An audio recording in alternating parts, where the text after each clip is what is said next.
Sky's Premier Sports coverage is presented in association with Ford. Comes down, he looked into the net, but the whistle's one for offside, and it's no goal. And that shows the spirit of the game as they shake hands. Crowd is getting thrilled and scented. Gilbert is there, and he fires in a terrific shot. 1-1 after a very fine first half. And again, he's trying everything. Oh, and a cracking goal! That was brilliant! That's a magical finish. Quite magnificent. Chester City versus Burnley. What about that? That is going to be one which will Sky Sports with Ford Escort takes you to the heart of the action. It's a Northern derby to start with. Chester under the guidance of Mike Pedrick and a cup winner in Kevin Ratcliffe against Burnley, who won the cup way back in 1914. After some lean years, they've got their sights on better things, but can't fail today.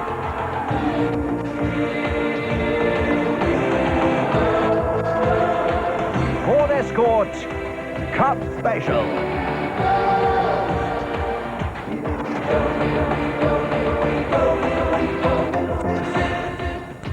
Football from the FA Cup and the Carling Premiership ahead of us. First up, it's the Diva Stadium for the second round tie between Chester and Burnley.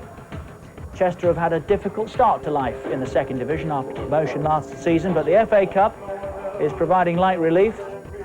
So is Elvis Presley on the Ghetto Blaster in the dressing room there. And not everybody's happy about it, it seems.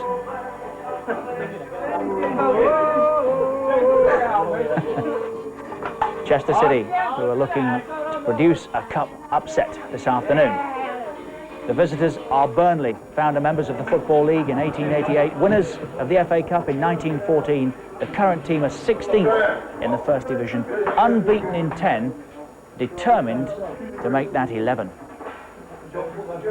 Later it's Loftus Road for Queen's Park Rangers against West Ham United. Two teams at the wrong end and desperate for 3 points today. Queen's Park Rangers and West Ham follows later. What a day from Sky Sports then, the home of football, and remember there's Scottish action in the stable now as well, but it's the FA Cup sponsored by Littlewoods Pools and the Premiership today. 6 hours of lively stuff ahead of us, including all of yesterday's league goals, and of course inevitably we weren't without the odd surprise or two in the FA Cup. Altrincham, well, for them it's Tottenham or the 4th round next. They love an upset. Chris Sharrett steered them past Wigan. Aylesbury are into the 3rd round for the first time in their history. They're going to Queen's Park Rangers after hammering Kingstonian.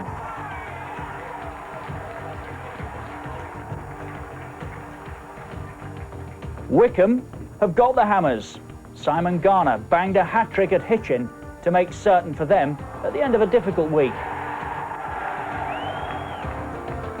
Scarborough are bottom of the 3rd, but after beating Port Vale, well, they'll think anything is possible.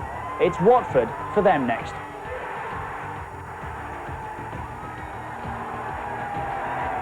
A little later we'll also be seeing action from Marlow, who play Woking today, but it's Chester and Burnley that we've got our minds on first of all. Andy's in. It's quiet enough here at Loftus Road, Andy, but a nice buzz about the Diva Stadium, it seems. Oh, you can bet your life it will be. The prize of a place in the 3rd round, which is what the teams want. It's what they're striving for.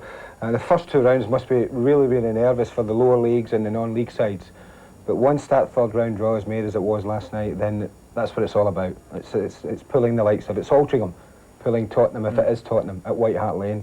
And that's what it's about for Chester and Burnley at the moment. Chester lost their first 9 games this season. They didn't win more than 1 in the first 12, but now the FA Cup provides an opportunity for them to smile a little bit. Well, it's the same with both sides. I don't think Burnley started particularly well either in the First Division this season, but yeah, Chester they'll be looking to cause an upset, of course, and they'll draw strength for the upsets they've already been, and there will be more in this season's FA Cup. It was Witten first time out for Chester City. They would have expected to have won this, Richard. They're at home. Expected to, but that doesn't always happen. No, it doesn't. But that's what the thing is. You've got to do it, and you're expected to win. The beauty of playing in cup ties is that you do win them, and they did. John Page gave them a lead there, and they won fairly comfortably, and that would have pleased them. They're at home, and I think the shock would have been had they been drawn away at Witten. They would have been a little bit more. But Julian Alsford settled it there for them. It was more difficult for Burnley, who of course include Adrian Heath, an old mate of yours, and Alan Harper, who used to play his football with Everton, of course. They had Shrewsbury first time out and did a good job on them. Yeah, this was a tough game for them. Shrewsbury are a pretty good side, and they would be delighted to see them off. This is a smashing goal from Inchy, as I call him, Adrian Heath as he's known. That was a smashing finish. And this was typical of the game because Shrewsbury didn't give up a mistake there, and they get back into the game. And they must have been thinking, you know, at half-time, or how are we going to do it?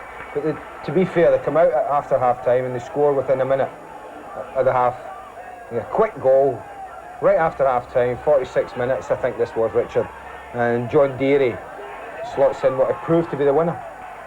You mentioned Inchy, as you call him there, Adrian Heath. It is a nervous time, the build-up to games like this. So how important then are players like Heath and Harper in the dressing room? Heath, of course, was at Wembley, what, with you back in 1984? 84. When it was compulsory to wear a silly hat? Goodness me, I know, I promised myself I never would wear one. Look at the state of me.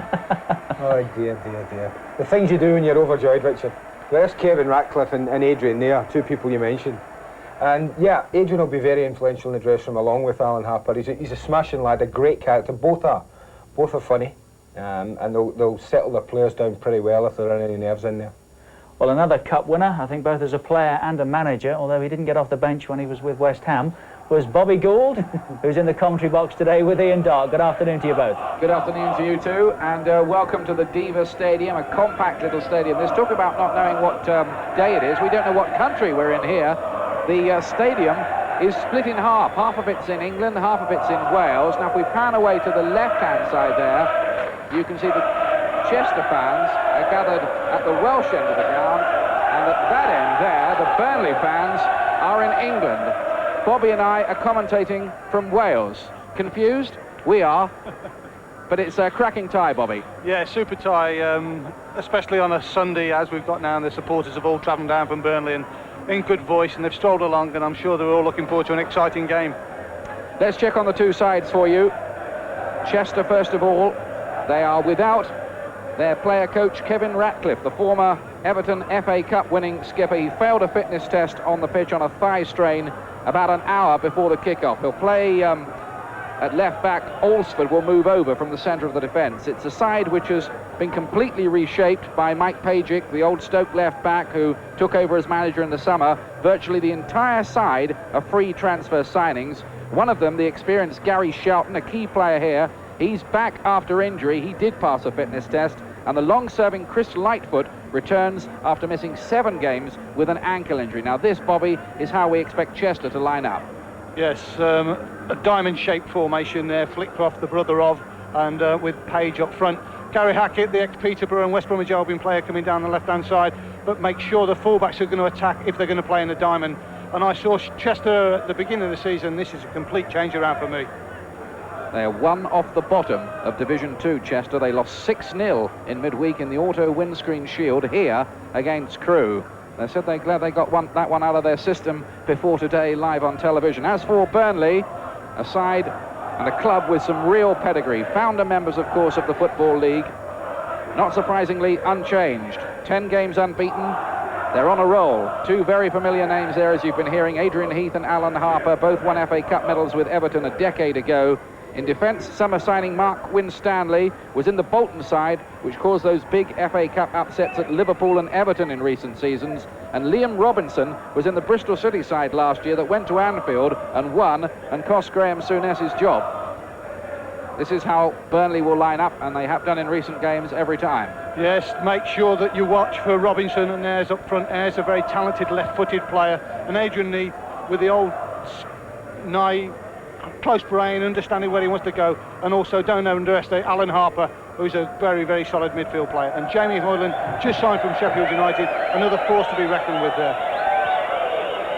Yes, I watched Burnley play the other day at Swindon, and they did push the ball around very nicely indeed. Hoyland was particularly influential, and of course he scored a famous FA Cup goal for Sheffield United against Manchester United a couple of seasons ago, knocking them out. There's Gary Parkinson, Burnley side here.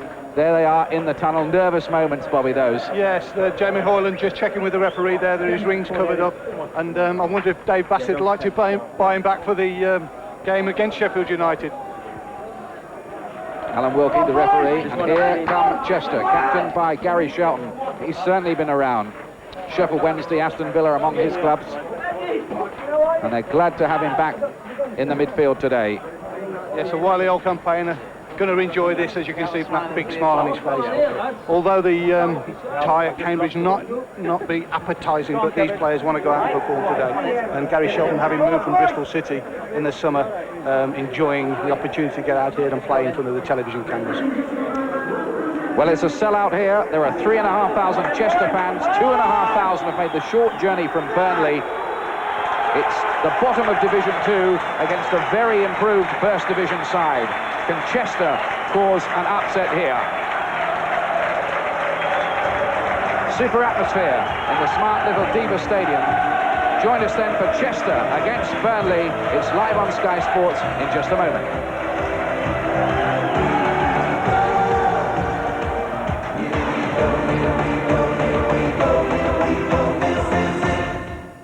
Come with us as we awaken our dormant sixth sense through the existing five.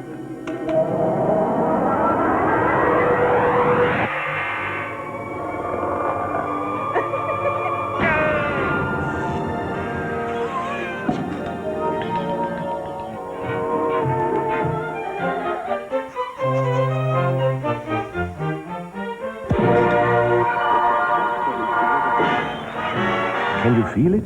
The sense that allows you to know the future.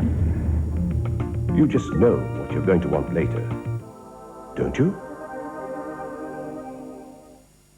At Burger King, we've invented a brand new Whopper with bacon and cheese. That makes my boys happy. And when they're happy, they sing. I don't want to set the world on fire. I just want to start. A great tasting flame grilled Whopper with bacon and cheese only at Burger King. You got it? Hey, you can see big things all over the country. Really big things. But there's only one place to see the big ticket. On CMT, Country Music Television. CMT's Big Ticket is nothing but the biggest stars in country music in their biggest videos. Watch Big Ticket every day on CMT Europe. Check listings for details.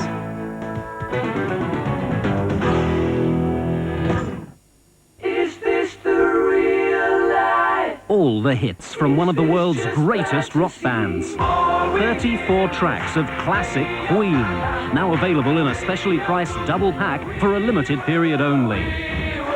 Greatest Hits 1 and 2 together. Also available, Greatest Flicks on video. Queen, Greatest Hits 1 and 2. Now you can have it all. What do you give your loved ones this Christmas? No one's ever asked me that before. There's Disney's spectacular smash hit Aladdin, or Walt Disney's first masterpiece, Snow White and the Seven Dwarfs. It's a tough choice for anyone. That's true. So why not give them both? Merry Christmas from Disney Videos. Invigorating. Refreshing. Yardley Gold for winners. And England are running hot now. Catch the action of the one-day cricket. He's gone, he's got behind. One-day cricket. That's a glorious shot. Catch the action of the one-day cricket. And England have the breakthrough. See England take on Australia in the first one-day international. The World Series Cup in association with Ford Mondeo. Tuesday morning, live and exclusive on Sky Sports.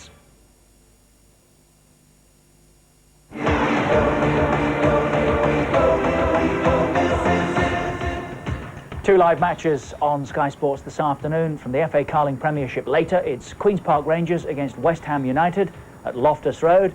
But right now, we're off to the Diva Stadium to see Chester City play Burnley with Bobby Gould and Ian Darke.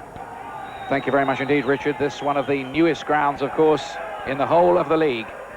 But Chester, frankly, are struggling after being promoted last year into the second division. They lost their first 9 games this year. They picked up a bit under Mike Pagic, but they'll start as big underdogs here against a Burnley side who really are on a roll at the moment.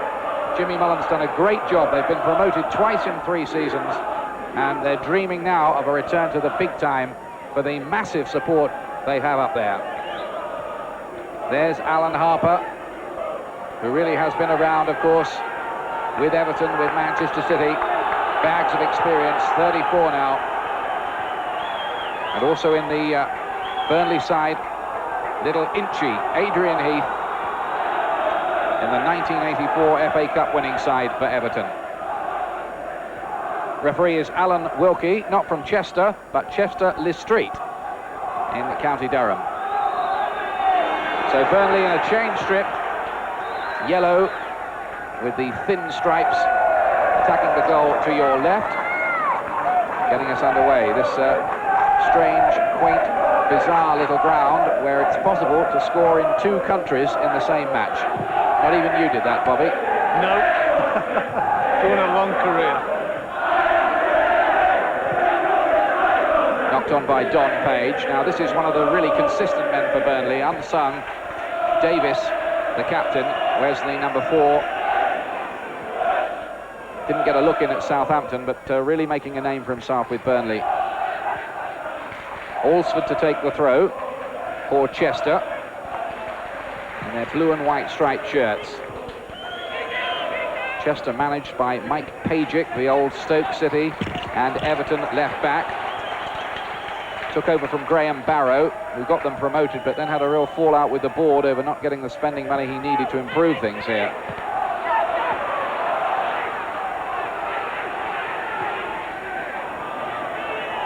Well picked up by Hoyland in the midfield, and now it's Randall bringing it away for Burnley. Dowell making a run down the left-hand side, the 20-year-old. Good shadowing, though, by Priest. Little Roger Priest, who's just signed a new 18-month contract here.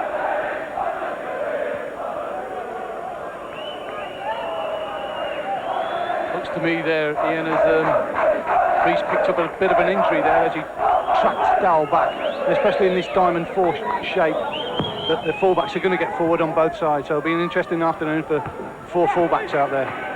Shelton out to Priest. Fed down the line here for David Flitcroft to chase. He's the brother of Gary Flitcroft, who I understand is here watching. Oh, Page here, that was a bad back pass, and nobody in the middle as Page crosses it.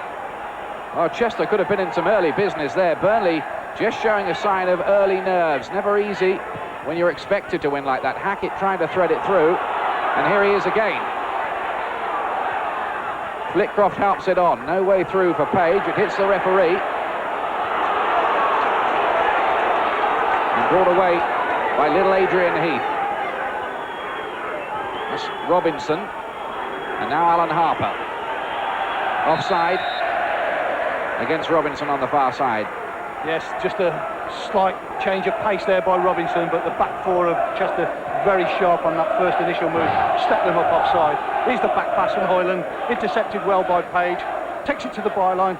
Keeper's out of position, crosses it across, but unfortunately it goes too far over the back post, and nobody to pick up the droppings there from good anticipation by Page. Free kick to Chester, who've never been beyond the 5th round of the FA Cup. Burnley, who last won it the year war broke out. That was the First World War, 1914. They have had a couple of losing finals since then,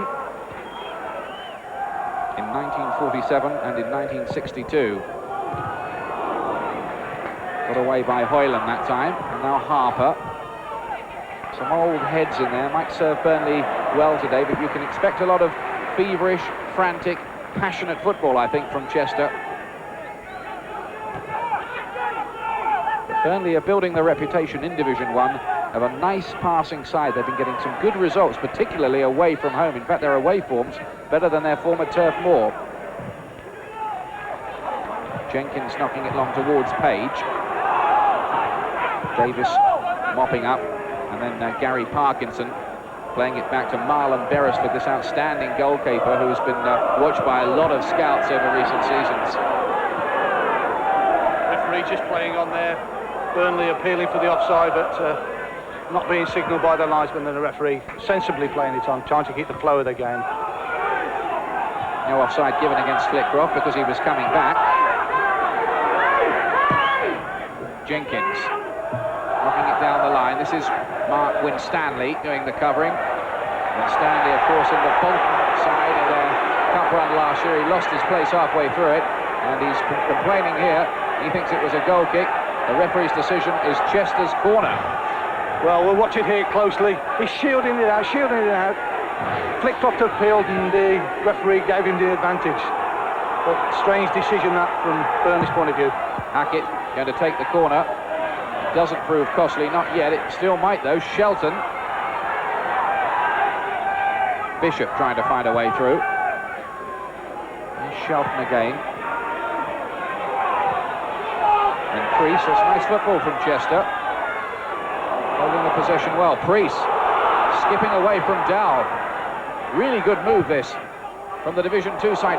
Page got the little knock on. And Burnley living a little uncomfortably. Chester looked remarkably full of confidence, really, for a side who were beaten 6-0 at home the other night, Bobby. Well, out of defeat like that comes good, and I'm sure that Mike Petchick and the staff here at Chester have been working on that. There's some good quality football there as they play across and come out the other side.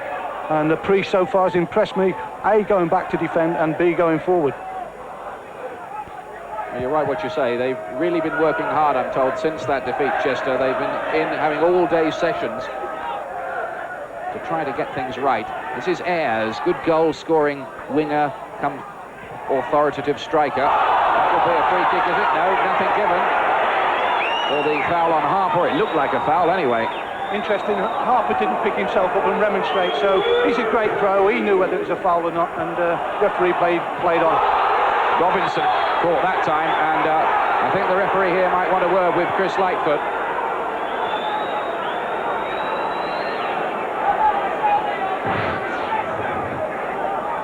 He's going to be booked. Yes, there's the lunge, and the referee, although accused by the Burnley fans of missing the first one, saw the second one, and there's another yellow card to add to many, many woes of many managers in a few weeks' time when all those points are accumulated for all those yellow cards that are being bandied about at the moment.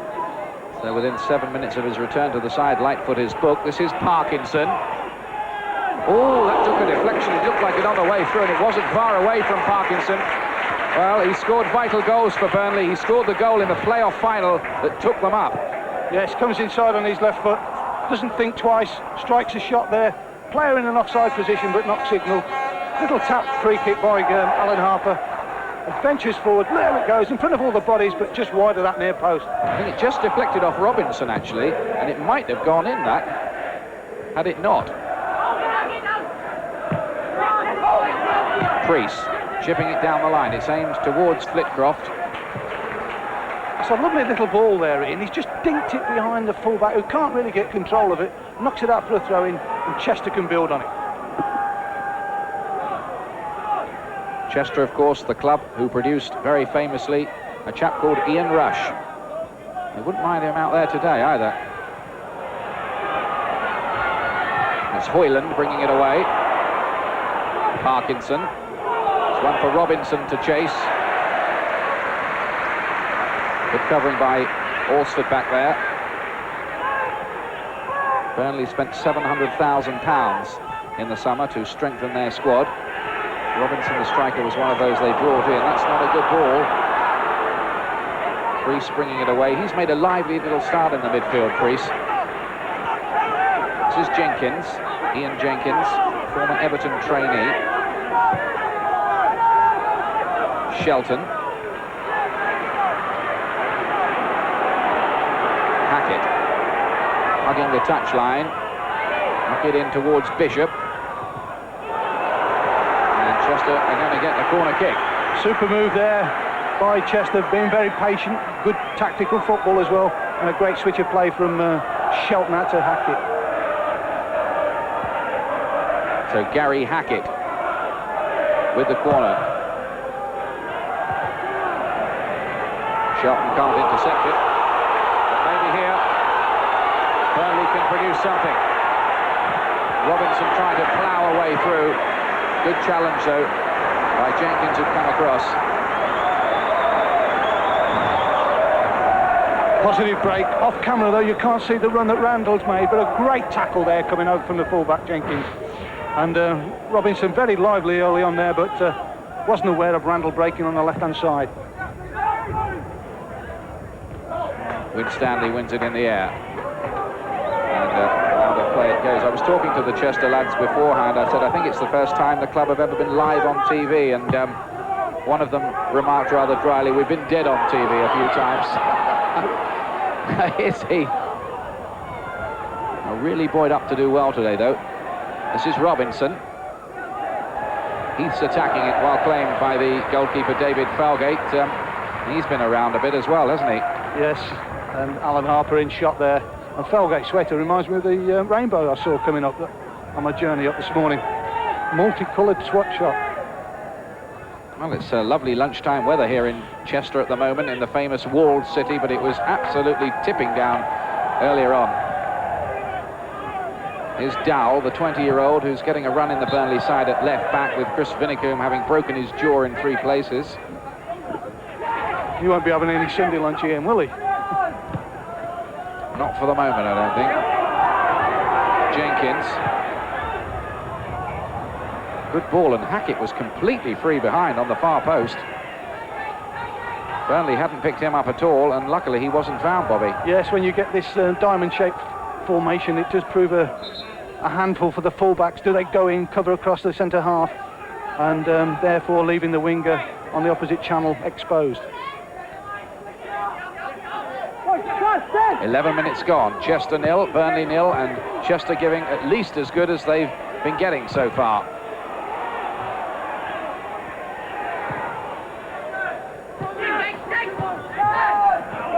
This is Priest. Good run here by Flitcroft. That'll be a corner. Winstanley with the challenge. Roger Priest playing it through. Great tackle there by the centre half, Mark Winstanley, with his solid left foot. Hackett taking corners from both sides now. Mainly a right-footed player. There's a cross. It looks a good one. And behind it goes. It was Jackson who'd come forward with the header. Experienced centre half. George Gavin down on the touchline has some news for us. Yes, Mike Pedgick wants his players, the Chester manager wants his players to get tighter on Alan Harper, a player who respects most of all in the Burnley team. Tried to sign him in the summer and bring him here to the Diva Stadium, but the man he brought in the end was Gary Shelton, and he believes he can be a big influence for his team. Thanks, George.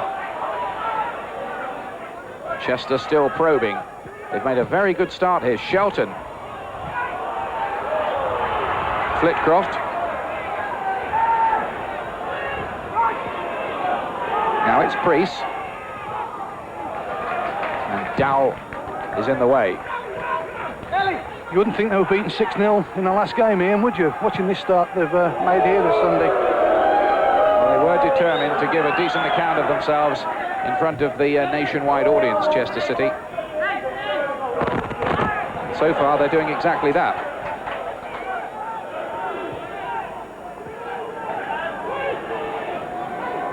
Hackett. Player who won a Welsh Cup with Shrewsbury, Gary Hackett. And he was a scorer 10 years ago. Remember the time where Shrewsbury knocked out Ipswich? He was on the scoring sheet that day. Gary Hackett, the number 11 today for Chester.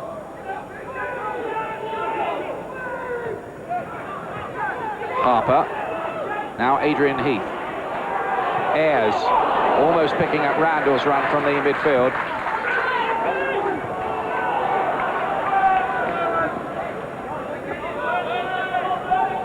Mentioning Burnley's pedigree as FA Cup winners in the past, 2 times champions. But of course, a few seasons ago, they nearly went out of the league altogether. They survived on the last day, beating Leyton Orient. The club have really come back well since then. Good to see their revival. They're very, very well supported. Always remember that lady crying in the stands at Burnley. Historic pictures of her, and they survived. Shows how much it means to the people of Burnley to maintain their league status. Harper picking it up for Burnley, finding Randall. Dowell, the fullback, pushes up. Robinson. Burnley trying to get their sweet passing game together. They haven't managed that so far. Chester have been very eager early on.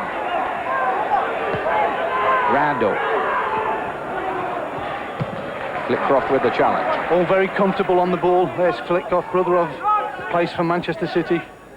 David Flitcroft there. Brother watching today.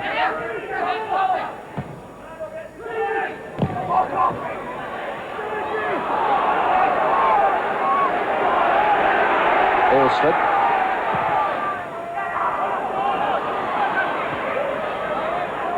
Comfortable enough for Marlon Beresford. But on his wrong foot there, Ian, he came out on the right-hand side and took one almighty swing with his left foot, which is a problem for goalkeepers now when they're receiving the ball back.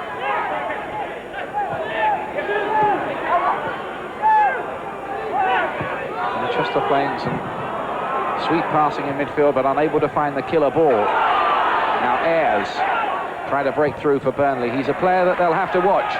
David Ayres, he cracked in 27 goals last season for Burnley, the number 11.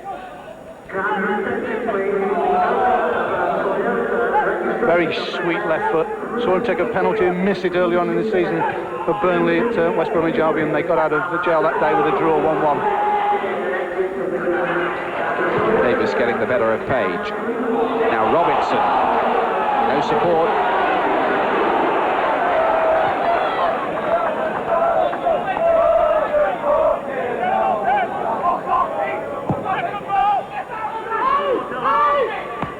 Now Priest for Chester. He's one of the few players here who haven't arrived in recent months. Roger Priest, an awful lot of them arriving since Mike Pajic took over. He's had to completely rebuild things here. Yes, and it takes a while for players to settle down. A lot of people are experiencing that in the managerial merry-go-round at the moment, aren't they? There is Mike Pajic. Tough old campaigner. A few broken noses there, I think. I think he does a spot of martial arts as well, you know. Him against John Fashanu wouldn't be bad, would it, as a contest? Size contest.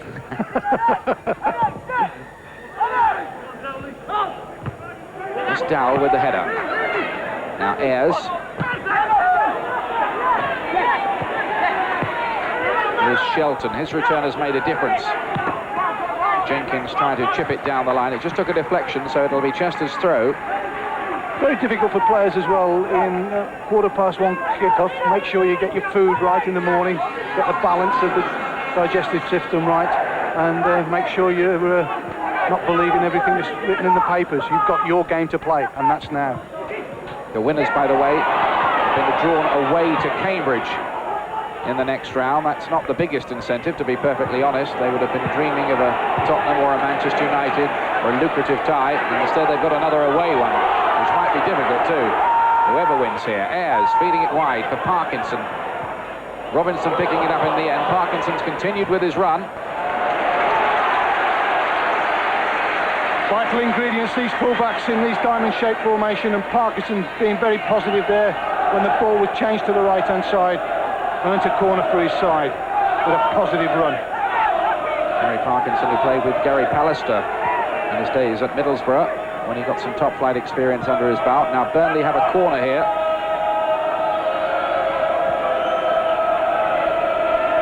The tall Hoyland has moved forward into the penalty area. Ayres is there as well. Hoyland trying to get his head onto it, which he doesn't do. Jackson made sure he didn't. Flitcroft leading the counter charge for Chester.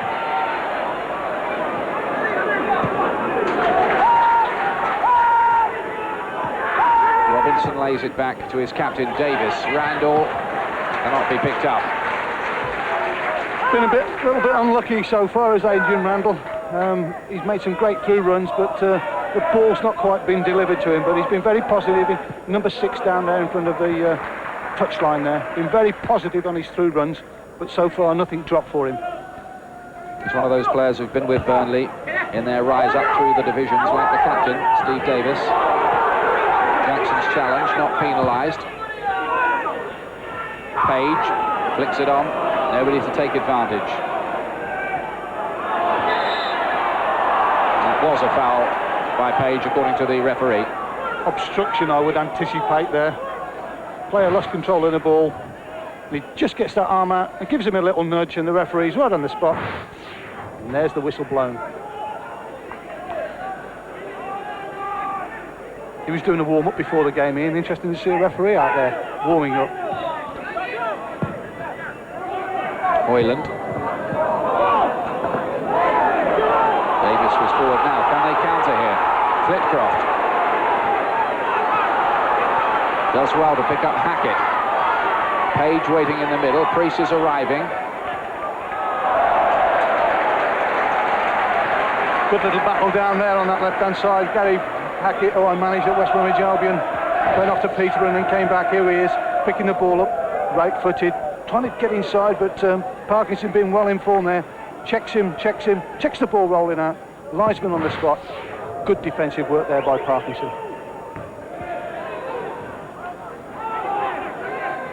Winstanley, who's very much left-footed, using that foot, but not to much effect.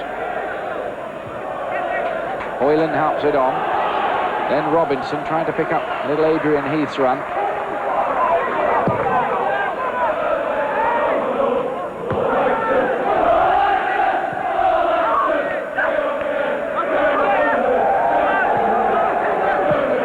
Jackson chipping it up for Flitcroft, who did quite well to bring it down with the ball coming down behind him. He was a little unlucky there.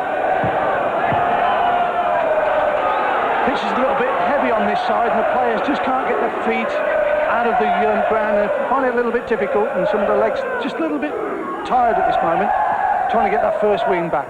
Well, the locals tell me it's a very low-lying area, and you get a bit of flooding from the River Dee in these parts. There goes Page, under Winstanley's challenge, and he's going to be booked here, is Mark Winstanley. Is that really necessary, Mr. Wilkie? Really is it necessary? There's the player, not contesting it, just having to accept the new rules that FIFA have brought out, and there's the yellow card. One booking apiece. Winstanley for Burnley, Lightfoot for Chester. Chester with a free kick. And can they break the deadlock here? Hackett's going to take it. Marlon Beresford took a nudge. That'll be a free kick.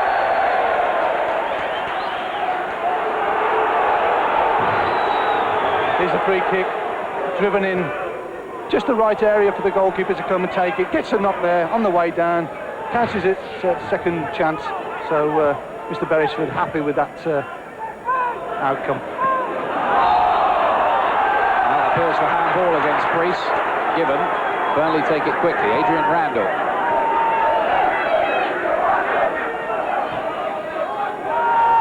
Davis.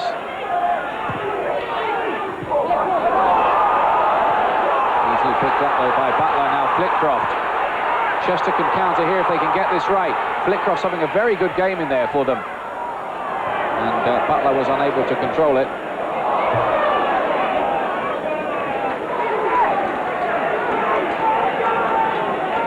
Positive run forward there, but the execution not final.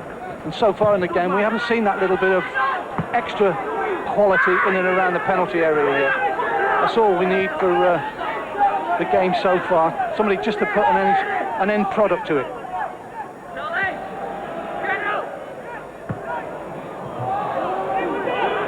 Winstanley conceding the throw.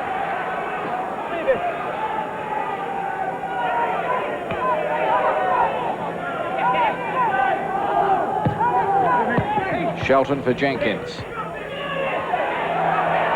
Ian Jenkins trying to find a way through, but Heath had got back there doing some defending. Now Randall. Burnley, though, finding it really difficult to mount any kind of threat here against this lowly second division side. Yes, well, it's all to play for Chester, isn't it? And they want to make sure that they bounce back after a 6-0 defeat and they don't hear the wrath of the manager at half-time. They want some praise. Good run this from Randall. Parkinson's made a run here on the right-hand side. Terrific run. Was that handball? Not given. I don't think it was intentional, but it did seem to strike the hand there. It certainly came across at some pace. Another positive run here by Parkinson. Hits the ball. Can't see it in the sunlight there. Hands up appeal, but referee definitely didn't give the decision. And Gary Hackett, he's got to go forward, but here this afternoon he's also got to track back, and another good piece of defending there. Great competition there between Blue 11 and Yellow 2. Hackett's hand did make contact. Winstanley heading it on. Chester, in the shape of Priest, getting it away. Here's Randall again, whose very good run set up that near thing for Burnley a moment or two ago.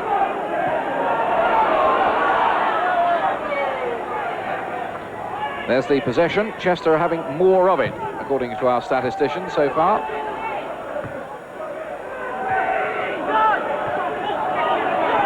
Looked like a foul by Page there, but the referee's allowed play to go on. There's a real old scramble in there in the middle third of the pitch at the moment. Oh, Hoyland's lost his footing, pulled back Page with his hand. He's going to be booked there for that, no doubt about it, and he knows it too. He's got a smile on his face, he knows it. Yes, we nearly had a player without a pair of shorts there, didn't we? He loses control here, slips all the bodies, stretches his right hand out, just manages there to pull his trousers, his shorts down. It's a good job he wasn't further upfield, because that could have been a red card event there. So 3 bookings so far this afternoon. That one necessary. I accept that one, Mr. Wilkie. Jamie Hoyland becomes the 3rd booking. The man signed recently for £130,000 and looks quite a good buy for Burnley. Jenkins. Heath back helping his defence. Dowell completing the clearance. Robinson was certainly pushed there by Jackson. That was missed by the referee. But the linesman's on this side here, and he must have spotted that. He must have observed it, and surely he could have given it. All the Burnley supporters down in front of us saw it. You and I could have given it, couldn't we? If they'd have entrusted us with a flag. Unlikely to happen, then, I would think. That's Lightfoot. Up to Flitcroft, who, for my money, has been Chester's best player so far. Over Gary, of course. Now Randall. Not a lot of support. Can he find a cross from there? Robinson may make something of this. Down he goes. There are screams for a penalty from the Burnley fans, but it didn't honestly look like it for Alston's challenge. Positive run by Randall. Determined to get the cross in. Robinson seeks to the near post. Great tackle there by the young Alsford, and throw in as I peer around the corner. Well, it's like that here. You're having to sort of... Bobby's got a sort of segment of the pitch cut off from his view. You can see it on the television. That's all that matters, really. Burnley, can they come up with something here? No, Page gets it away, but here's Parkinson. Ayres nearly got a little flick onto it as well. Well, I saw a fullback scored 2 goals yesterday for Sheffield United. That was Kevin Gage, and this fullback's had more attempts at goal than anybody else this afternoon. Here he goes, bounces up, half volley, dips it, and Ayres tries to get the flick on the header. But fullback's been very positive and getting forward. You were at that game, were you, yesterday? 6-3, Sheffield United at Luton. Yes, 3-6 it was. You pick him, don't you?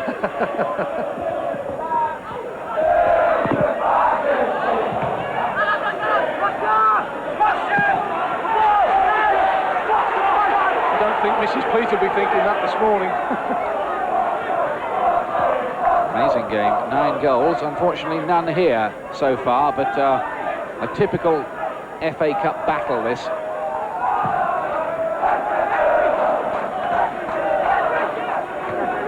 Shelton. And here's Parkinson, who's had a really good game down that right-hand side for Burnley. Getting forward a lot. This is Liam Robinson, the £250,000 buy in the summer.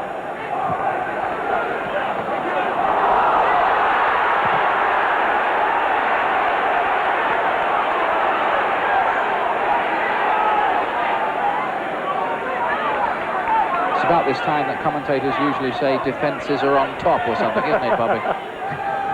But there's all to play for. Both teams giving of their best. They've played some good football. All we want now is just a few more efforts on target. And if we achieve that in the latter part of the first half, it'll have been a good first half. Both sides being very disciplined and organised in their mannerisms and trying to be positive.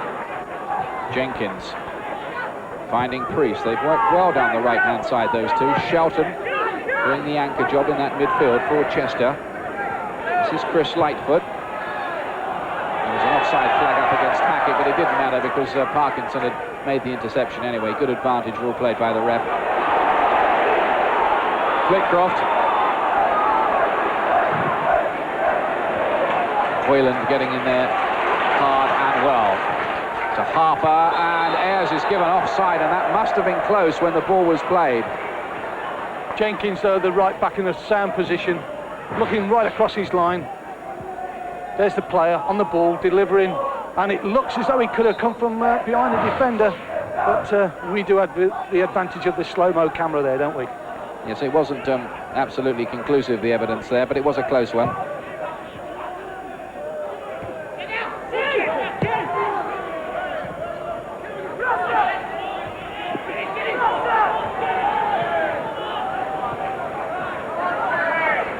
Alsford blocking this one forward, and it goes through to Beresford. Why don't we see what Mike Pajic, the manager of Chester, is making of all this? He's talking to George Gavin.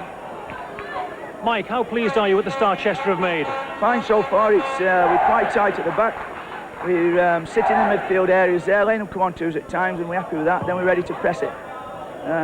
Hopefully we can catch them on the break on it. We've broke one or two times, and hopefully we can maintain that. Thank you, Mike. Okay. Mike Pajic, who was a Wembley winner himself, 1972 League Cup final for Stoke City. Steve Davis. Ayres just criminally unmarked for a moment. They might have paid for that, Chester, because he's a man with an eye for goal, David Ayres. Ball's just inside his own half. Delivered well, and the centre-half's pulled off him. Can't get the force of the header to direct it over Falgate, who's been caught in no man's land really there. But smiling David Ayres there might be a little bit disappointed when he sees that on video tonight. He was rescued from Rill by Jimmy Mullen, the manager of Burnley. He signed him first for Blackpool, now he's signed him again for Burnley, and on both occasions he's proved a pretty good buy as well. Ayres going up to challenge for this one, doesn't win it because Lightfoot did. Harper, then Parkinson. Burnley just below halfway in the First Division, but climbing all the time after a dodgy start. Yes, they didn't have a very good start in the Endersley League, but Jimmy Mullen, a believer in passing football, and with the AstroTurf that they have for their training area, I'm sure that they practice that week in, week out now. And they've seen some sound results, especially away from home of late. Had some great names in the past, didn't they, like Jimmy Adamson and John Kennelly, Jimmy McElroy and Ray Pointer. You're old enough to remember them as well, aren't you? They were my schoolboy heroes, they were, Ian. Yes, used to be in your Football Monthly, didn't they? Yes, and cigarette cards as well. Yeah. Championship side, 1960, Burnley. Now here is Ian Jenkins. Chester, for all their passion and commitment, not really able to produce too much by way of goal-scoring chances yet, but neither, to be fair, have Burnley. This is Randall for them. It's full of strong, surging runs in there. Hoyland, good passer. No way through for Robinson. Alsford doing well. Flitcroft playing in that little hole just behind Page. Here is Page, John Page, for Chester. Now can they come up with something this time? He does well. He was caught late and the referee played a good advantage because Randall has it for Burnley, and Ayres trying to check back to keep himself onside. Did that, but Randall couldn't find him with the pass. If he had have done, it might have been dangerous. Dowell does well to get the cross in, Dowell. Good take there by Felgate. I've been watching the referee during that incident because there was a crunching tackle. Here we see the cross from Dowell on the left-hand side now. Getting in there, another fullback getting forward, but not enough yellow shirts in there for my liking. And Felgate has an easy take, just dribbles it out.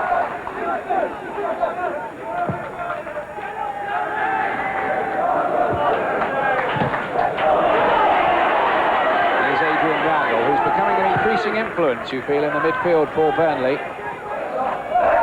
He was a very talented schoolboy in the southern areas of England, and played for Aldershot, and then was a lot expected of him. Moved up to Burnley, but of late he's just coming through to produce the goods everybody expected a few years ago.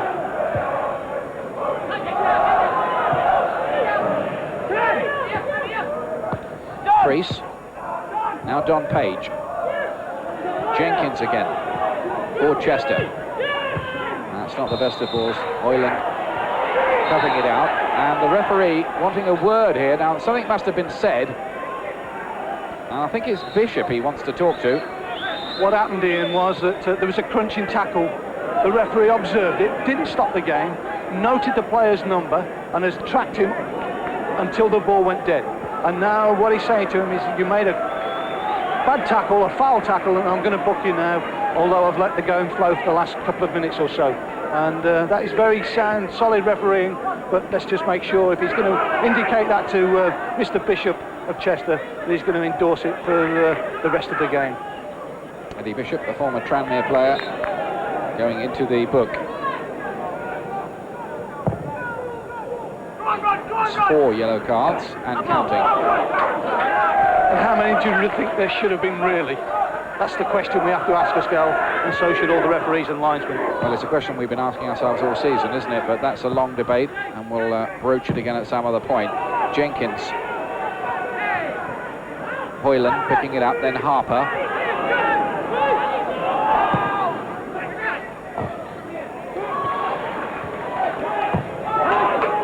Lightfoot playing at centre-back. He was Chester's top scorer last season, but he plays midfield as well.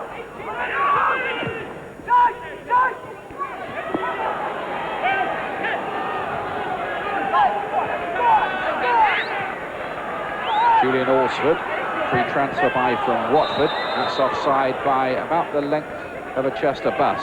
Yes, I think we're just looking at both defensive squeezing up now and making sure that they do nothing silly in the last 10 minutes just before half-time. And we're looking for pace, really, but the only one with pace on the pitch in a centre-forward role is the boy Don Page, and Chester number 10. But so far, that hasn't been exploited. I wonder what the Burnley manager, Jimmy Mullen, is thinking about this. He's with George Gavin now. Jimmy, quick word if I could. How do you see the first half going for you? Well, obviously it's a humdinger of a cup tie, isn't it? I mean, they've put a lot of pressure on us, we've put a lot of pressure on them. Chances are few and far between. And it's a case of just, you know, let's see who wilts first, and we've got to keep the pressure on them, and we've got to keep passing the ball like we have done, and let's hopefully we can get a little bit more joy in what we are in. Thank you, Jimmy. It's Jimmy Mullen. What a great job he's done since taking over in charge of Burnley. He's a real character. He has a superstition where a fan has to give him a sweet before the game. The same fan calls at the dressing room door. Jimmy opens it. He holds out the bag of sweets. Jimmy takes it, and it's the superstition. It's obviously working. I don't know what the sweets are. Have to find out. They're 10 games unbeaten. Beresford not troubled really so far.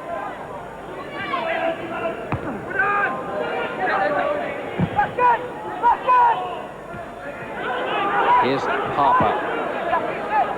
Now it's Parkinson. Liam Robinson, the ex-Bristol City man. And the team, remember, that beat Liverpool at Anfield last year. Today he hopes there's not a cup shock. Dowell, back to Winstanley. Dowell again. Hoyland was up there, but the ball was won in the air by Alsford. Page. Shelton had to stretch for it, couldn't really find Freese, who'd made an interesting little run. This is the 20-year-old Wayne Dowell. He only made his debut for Burnley in the league this season. Winstanley did well there. He had to stretch for it, and that was clever, really, to not only win it, but to find Davis as well. Robinson. Davis has carried on with his run.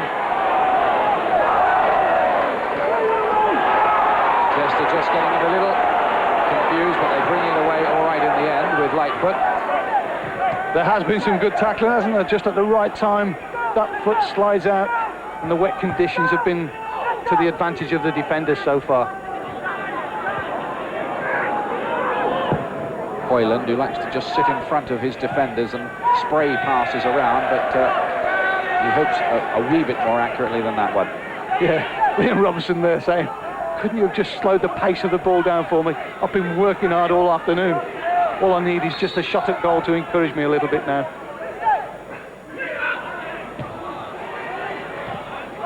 Lightfoot. Nicely done.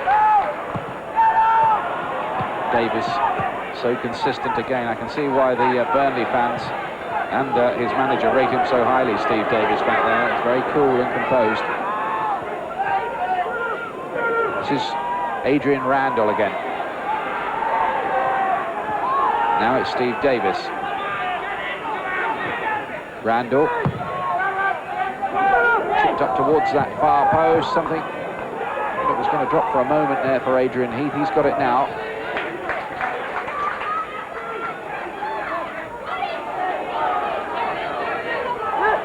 Heath. Dow pulls it back. Harper laying it in there, and Ayres was waiting, and the flag stayed down. Ayres was onside, Bobby. Yes, well, a chance that was. Good composed football there. Ended with David Ayres there missing a chance. Good play. The left back's been getting forward. Delivers across. Alan Harper just guides it down. No, he's not offside. And his first touch with his right foot just lets him down there. Here we see it from the other angle. Good delivery. Fullback getting one. Great appreciation, but poor control. Disappointing there, and Ayres hangs his head in disappointment there. David Ayres, who was a Wembley goal scorer in that playoff final for Burnley. Very good chance if it had just dropped for him. Now Winstanley stretching out well. Beresford, the goalkeeper, hammering it away. The professionals in Division 2 in the last couple of seasons have voted Beresford here as the best goalkeeper in the division. Of course, he's back up in Division 1 now. It'll be interesting to see how the voting works this year, because he was a long time understudy to Chris Woods at Sheffield Wednesday, and I don't think he ever got a game. No, and he went across the Pennines there to seek his fortune, and has been an outstanding success as Burnley's #1 goalkeeper. Fancies himself as a sweeper a bit as well, by the look of it. He's got to improve his right foot if you want to know the truth.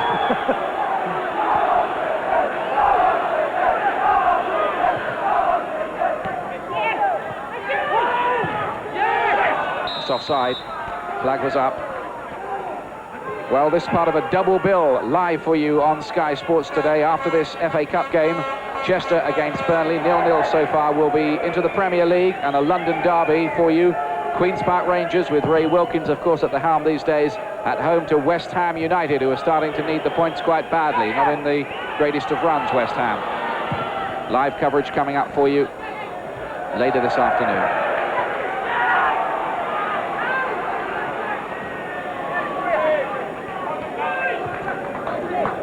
Who'd be the happiest, do you think, of the two managers after this first half? I would Bobby? definitely think Mike Pedgick, having beaten 6-0 in the debacle early on in the week in the cup game, that to come back and not concede in the first half will be very pleasing. But now, as he said during the interview with George Gavin, that they've got to press and they've got to catch them on the counter-attack, and they've got to have some end product, i.e. crosses and shots at goal.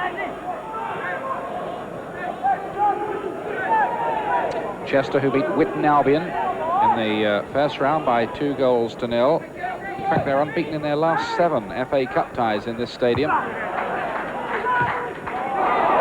Burnley, who overcame Shrewsbury by 2-1. Now, can Chester come up with something late in the half here? It's been deadlocked. Not too many chances created by either side. A very good one a moment or so ago for Ayres. This is Jenkins, though, for Chester. Right back, he's been quite lively.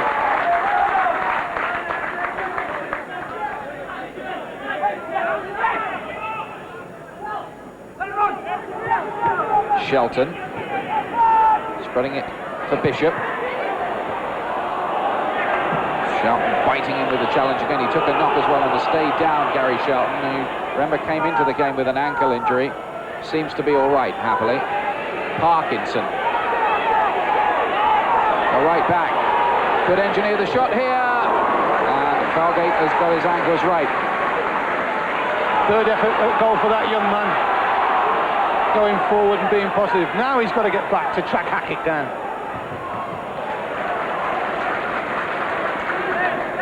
Must be a very fit lad. Here he is coming forward, cuts inside, left foot, teeing it up. Sliding tackle, but no power, no direction. I think you have to say, although Chester have fought very well and acquitted themselves well, Burnley do look the more likely of the two sides to score, don't they? Yes, but with the lack of width in the name of wingers on the pitch, the fullbacks have got to exploit the spaces and make sure when they've got forward 50, 60 yards that the crosses they knock in are of good quality. Well, that's interesting, because earlier in the season they were playing with wingers and have changed to this diamond-shaped midfield that they have. And that's the last blow of the whistle of the first half. Not too many chances around. David Ayres, the Burnley striker, perhaps having the best of them just before half-time, but he couldn't bring the ball under control. But Chester have done very well, considering they're one off the bottom of Division 2. Burnley haven't had many chances, neither have Chester. Something's got to give here. Join us right after the break.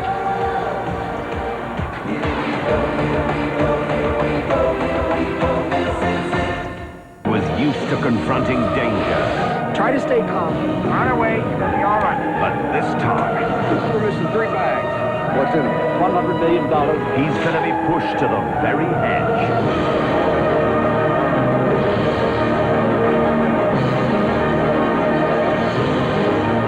Sylvester Stallone stars in the action movie of the year.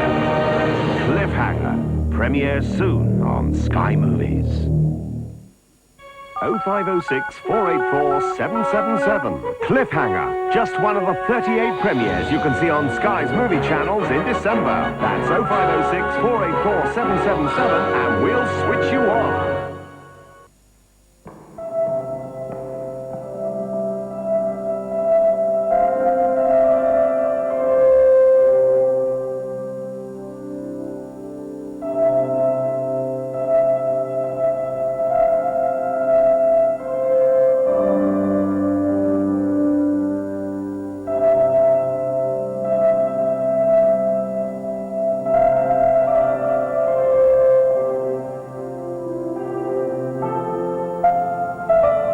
In tutti questi anni non mi è mai sembrato che sentisse la mancanza di una macchina.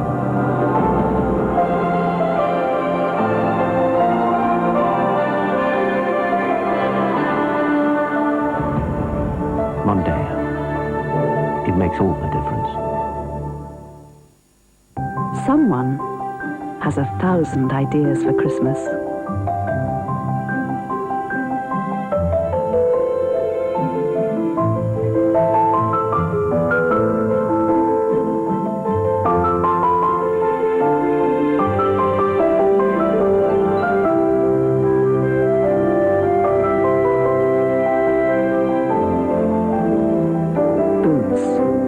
Someone cares.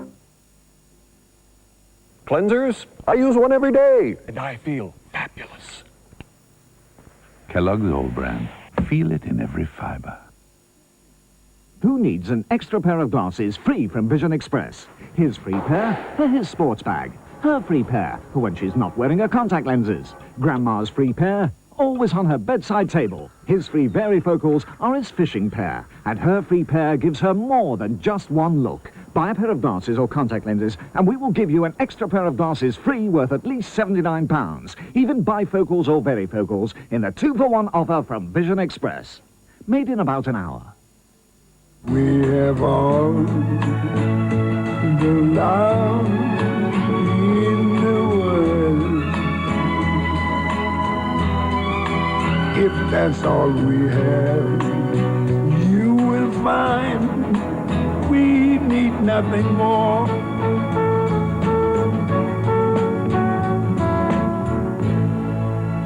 Only love.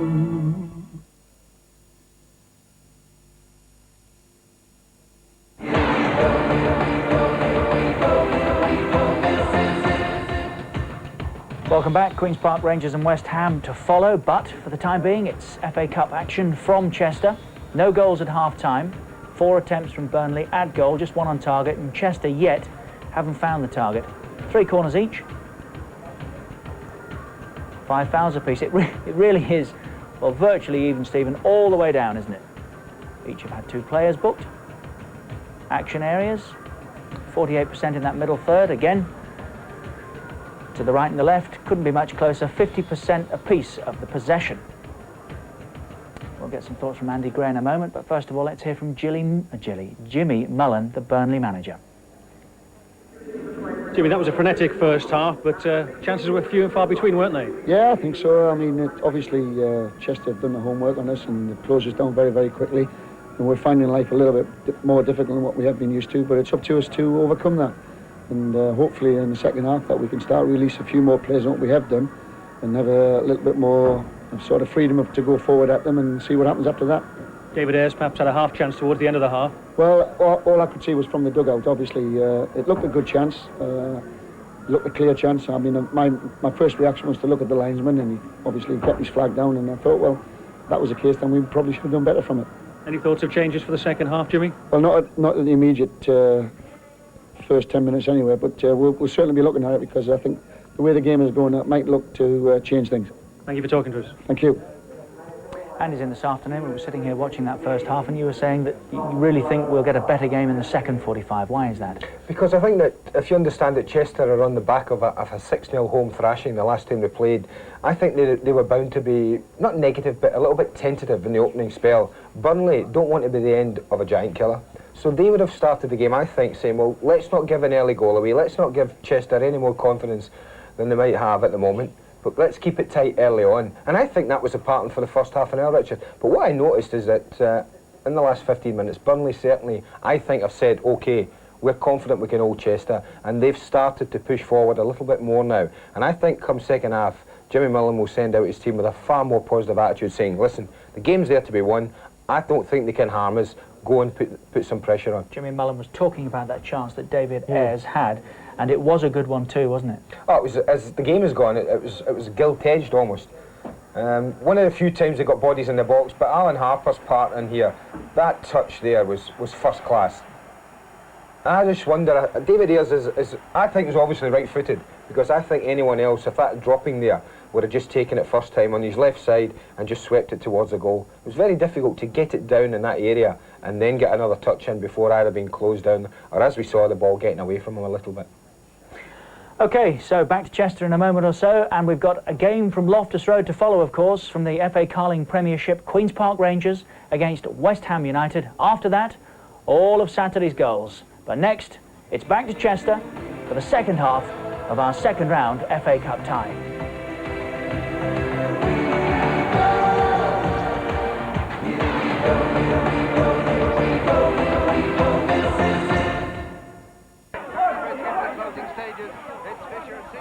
That's it. I took a Brian's advice on the 7th horse in the accumulator, and in it came 7. But like my Murphys, I'm not bitter.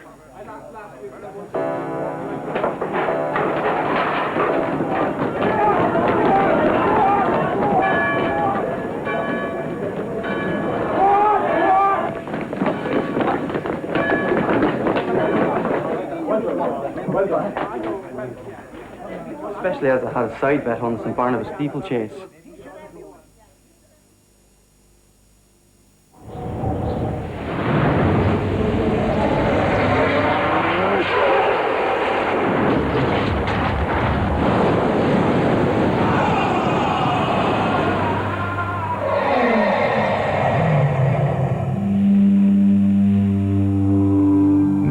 There's a new force to relieve all your cold and flu symptoms. New Nurofen Cold and Flu. Fast, effective Nurofen Cold and Flu.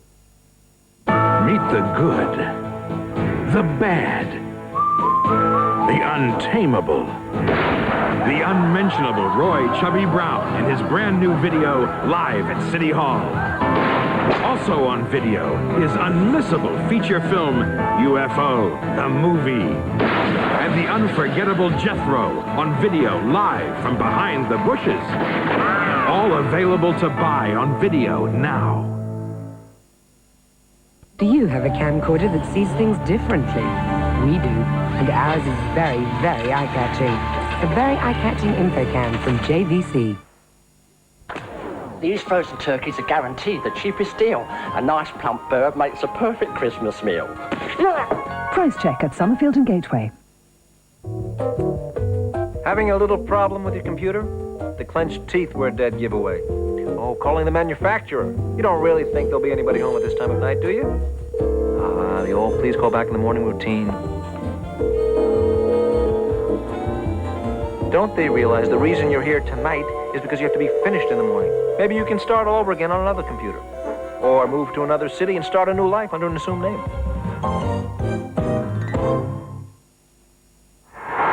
Scottish football is back on Sky Sports. The best of the Scottish League. Starting with Rangers v Celtic, it's the biggest derby game in world soccer. Glasgow's Old Firm game kicks off a new season of Scottish football, exclusively live on Sky Sports.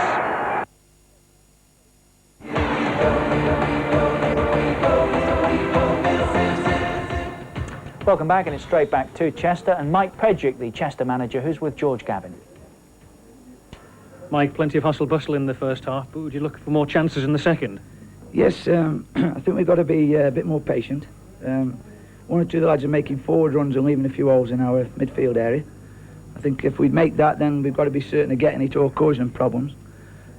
We just left us out a little bit unbalanced on the left side at times, so we've got to be patient there. When we do into the midfield areas, then again, patience on the ball to get a switch play going, to get our wide lad in, or to get down the sides of them. It's encouraging at the moment, but we still need a little bit more balance on it. Are you thinking of any changes for the second half, Mike? Not so far yet, no.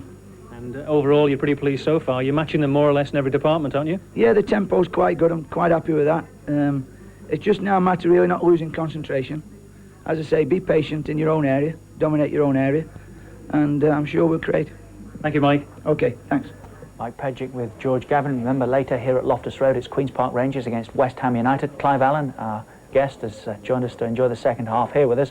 And Andy believes we are about to get a cup tie, and we haven't really had that yet, have we? No, we haven't. As I say, I think both teams, for different reasons, were a little tentative in the opening half hour.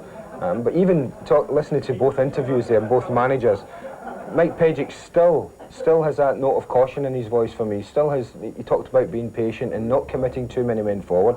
I know they're the home side, and they're from a lower league, but he's still talking about that, and I think he's still worried about his team's ability to keep a clean sheet. Jimmy Millen, on the other hand, was talking far more positive about getting men forward, creating more chances, and I think that may be the way the game pans out, that Burnley will be the team to put pressure on the second half, with Chester, the home side, relying on breaks. You think if Jimmy Mullen had heard that might change the things he said to his team at half-time or not? Yeah. Oh, it might well have done. It would have put him in a more confident mood, I'm sure of that, and saying, listen, if they're going to be patient, fine, let us take the bull by the horns, start to put pressure on and up the tempo of the match.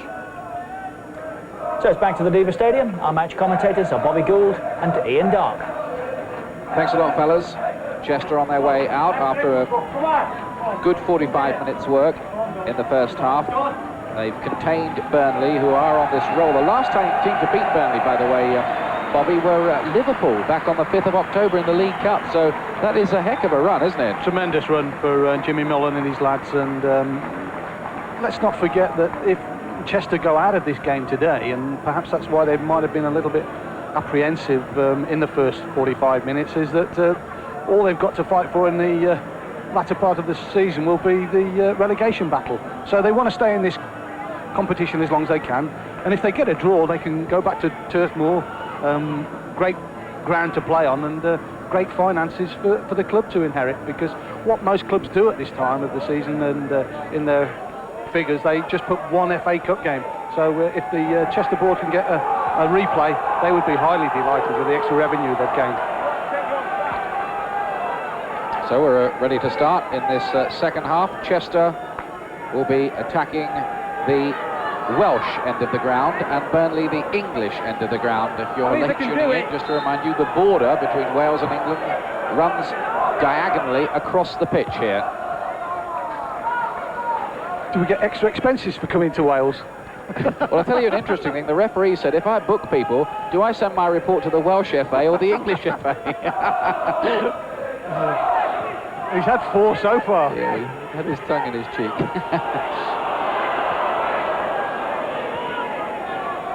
Lightfoot lost his footing, but came away with the ball anyway.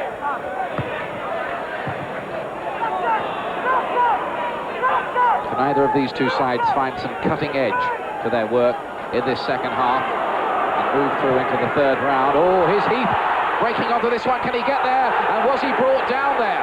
The referee says no. Lightfoot's challenge. Well, another contentious one. I'd like to look at that again, but to be fair, Adrian Heath is not protesting. It's a super ball here from Davis. Slots it through the middle, wide open. The pace there, the ball just drifting away. A tackle in there, collision of bodies, and the ball runs through. No, I don't think it's a penalty, and I'll stand by that decision, having seen the actual incident and then the playback as well. But Inchy would have liked a few more yards there on his pace if he could have got control of the ball. He certainly didn't take the ball, did he, though, Bobby? No, but I'll go along with the defender there and the referee. But, give the advantage to the defender.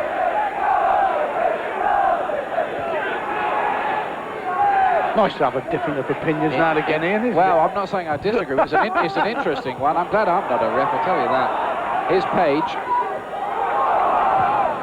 Turns well. Oh, Hackett nearly got there, and it bounced off Parkinson. That could have gone in as well. It goes for the corner, but that was about as near as Chester have come. Great turn there, great delivery. Get your head in, but he misses it and rebounds for a corner. Super turn by Page. Just missed the angle there, but Gary Hackett disappointed there. Well, Burnley were living dangerously there for a moment. Now they can bring it away. Robinson. Here's Ayres.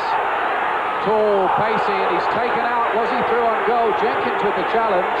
And a question there of whether the referee sees that as a professional foul. He didn't really seem to be clear on goal as such, so you'd think yellow. It is yellow.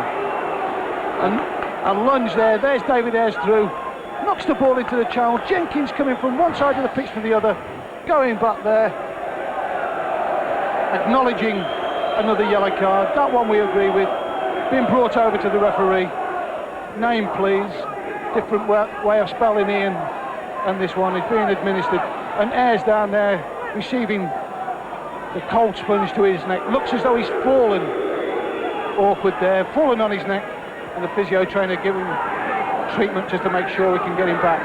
Because the start of this half has really produced two great opportunities in front of goal, and then that breakaway there that could have led to another chance. Just checking that Ayres was not concussed there, the physio, and he can continue, but it was another decision that the referee made unfussily.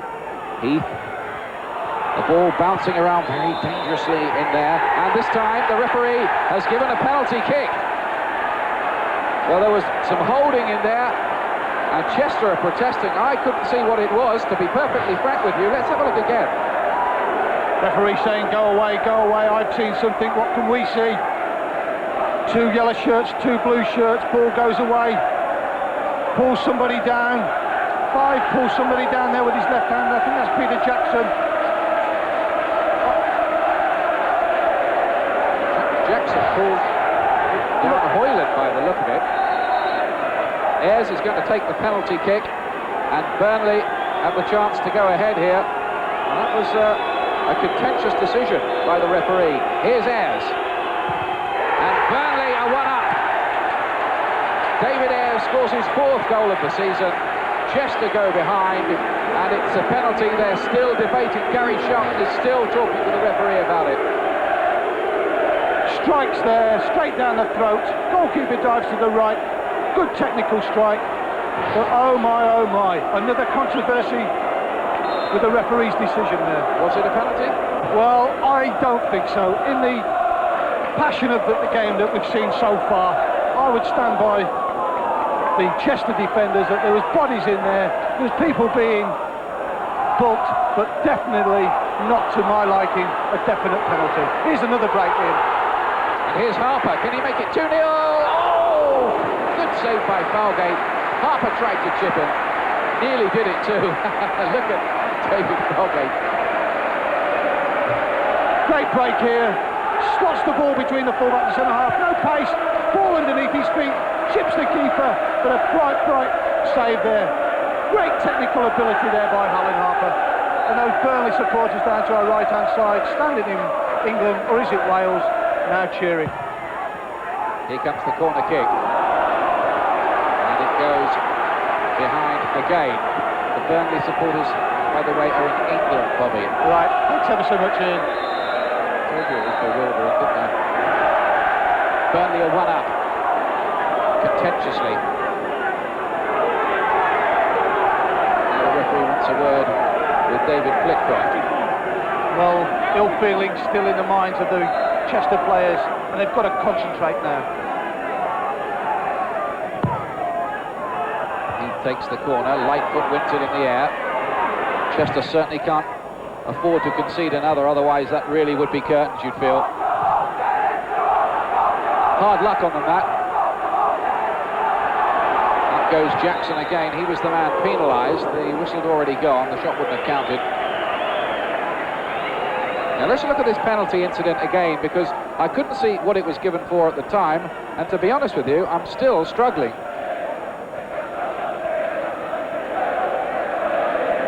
The player has got the other player around the neck there. The referee's had a good look there right across the line. But was Hoyland just falling over anyway? Well, he's got him round the neck, Ian, and that for me was the decision and the view that the referee saw. Meanwhile, Robinson, Burnley buoyed up by the goal. Chris Lightfoot cutting it out.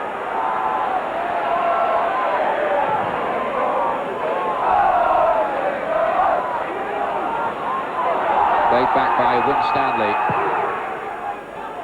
Chester wishing hard that they'd made that little chance a moment or two back that Gary Hackett had. Count. Shelton's made a break forward. Gary Shelton, who appeared in 2 FA Cup semi-finals for Sheffield Wednesday in the 1980s. Been 19 years as a league pro. Great record, that. Yeah, super record, great pro. Making a forward run there from his ankle roll in midfield. Ball just going out of control, and for a goal kick for Burnley. 11 years ago, Shelton scored 2 against Burnley in an FA Cup tie for Sheffield Wednesday. They wouldn't half like him to do that today. Here's Flitcroft. Priest gets the cross in.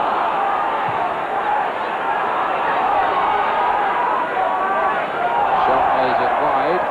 Jenkins unable to keep it in play. During his time at Goodison, Jenkins did actually make 6 appearances in the first team. All at the top level, and I'm sure that the backroom staff here, Kevin Ratcliffe, would have remembered his performances and recommended him to Mike Pedgitt.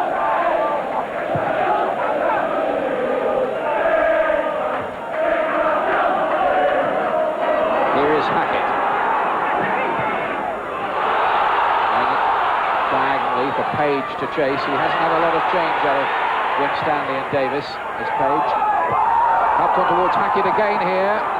Parkinson was unsure of his bearings, but Beresford knew exactly what was what. Now it's Adrian Heath. This is Liam Robinson. Now off the challenge well of Lightfoot. Oh, and that's cleverly done. Heath again. Lovely football that from Burnley. Parkinson. Oh, he got hold of it with a good deal of meat behind the shot, but Felgate was right behind it. Is that a Warren Barton lookalike there? Because he attacks like him. Good build-up play here. Good vision by Robinson. Inchy just miscontrols it there and lays it back into the path of Parkinson. And a super strike right down the throat of Felgate. Another good attacking move there by Burnley. They've really got the game by the scruff of the neck now. Randall plays it wide for Dowell. Burnley beginning to produce some of the football of which they're capable. We didn't see too much of it in the first half. And I think, as Andy Gray was saying at half-time, they maybe feel that they've taken Chester's measure. Yes, you have to weigh up the opposition.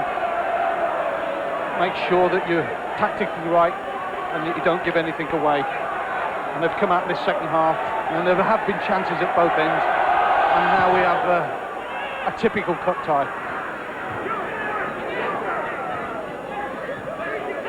Now the attempts on goal, Burnley 6 to Chester's 1. That tells a kind of story of its own. A lot of those efforts on target have been from Gary Parkinson, the fullback.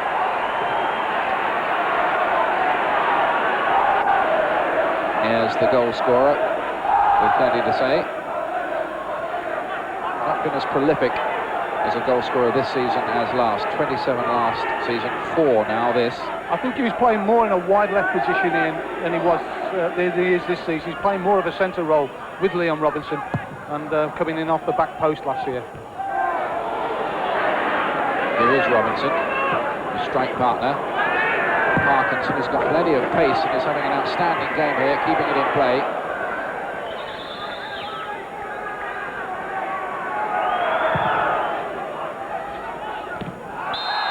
It was a bit of a clumsy challenge more than anything else by Winstanley, who has already been booked, incidentally. Jenkins. Priest has made a little run outside him. Jenkins goes inside, finds Flitcroft. Now Priest. Can Chester find the wit and invention for an equaliser? Flitcroft getting this ball across. Up goes Page for the header.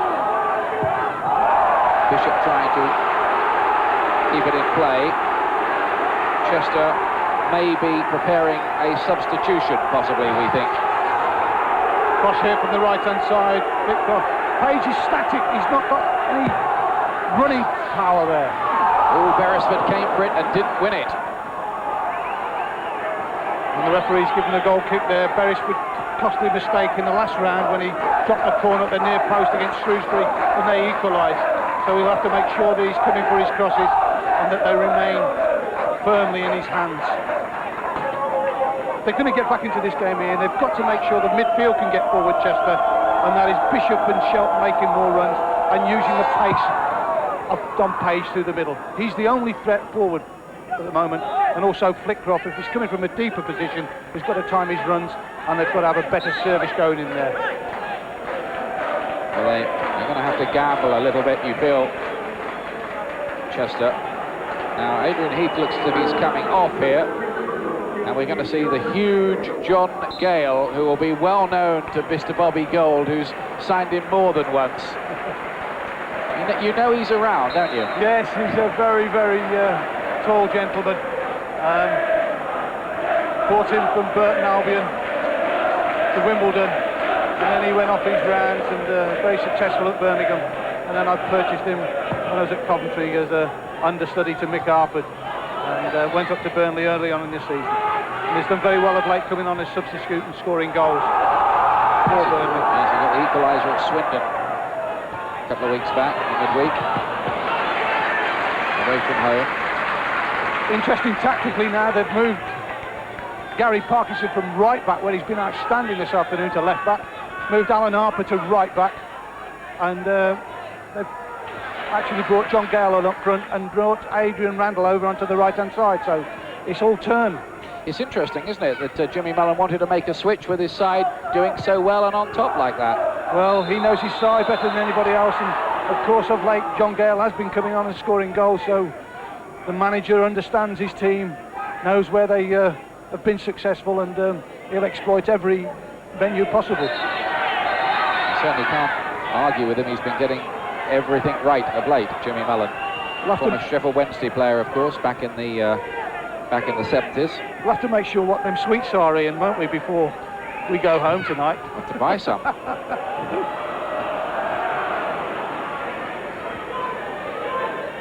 Here's Hoyland, the anchor man in the midfield. Parkinson, who switched to left back now, and offside against Page. Needless to say, he doesn't think so. It's amazing how many players turn around and gesticulate at the linesman, but he's well offside there. If he wants to be a good professional, a good player, what he wants to learn to do with the pace he's got is bend his run. And if he bends his run with the pace, he can get into that channel quite easy. And what we mean by bending the run is making sure you run along across the line, then veer at the last minute into the space. Now then, Chester are 1-0 down. What can Mike Pagic do about it? Let's have a word with him. It's Mike Pagic with me now. Mike, that's a hard match for you now. It is very hard, yeah. We're just trying to sort it out tactically. They pushed the big lad on up front.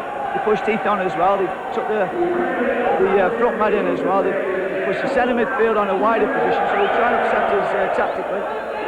Was that a harsh decision on you, the penalty? Well, I couldn't say anything. I don't know if you could. And it's an uphill battle now, but we'll keep at it. Thanks, Mike. Okay.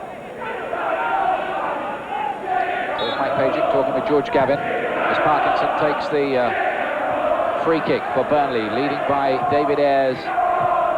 Debatable penalty. Let's leave it at that. Here's Harper. Hoyland made in towards the corner. Here's the gigantic Gale. As tall as an oak tree. Randall.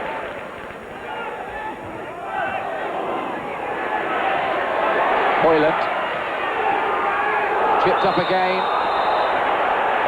And behind it goes. Super bit of skill there from Inchy Heath. Understood what was required.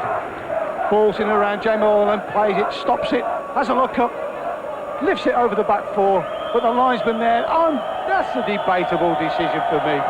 Really, really is. Another angle now. No offside being able to be seen from here. Up in the air, challenge from the defender, and the linesman signalling offside. Very similar to Dennis Wise's ability yesterday when he chipped the ball up for Paul Furlong to score that late winner for Chelsea at Southampton. So, Chester take off Bishop. And Milner is introduced. Andy Milner, another of their free transfer acquisitions from Rochdale in the summer. Randall, meanwhile, full of running in that midfield. Harper onto Robinson. Parkinson. Good ball wide for Ayres. Super ball there from Parkinson. He's really playing with a lot of confidence at the moment. And Burnley now well in control, and the old-timers being able to take Andy Milner there. Played at Rochdale. A lot of pace. Was an outside right. Played through the middle here at the beginning of the season. And hopefully with a pace alongside Page now, but upset the Burnley back four. Milner, in fact, was in the Rochdale side that had that very good run to the 5th round a few years back.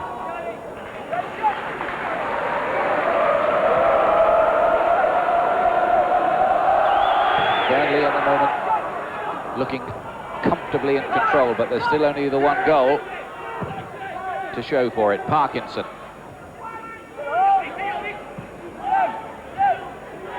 Priest trying to work something, then forward by Peter Jackson. Page surely doing some holding on Steve Davis there. Indeed he was. Taken quickly by Hoyland. Handbags at 10 paces there, or nose to nose.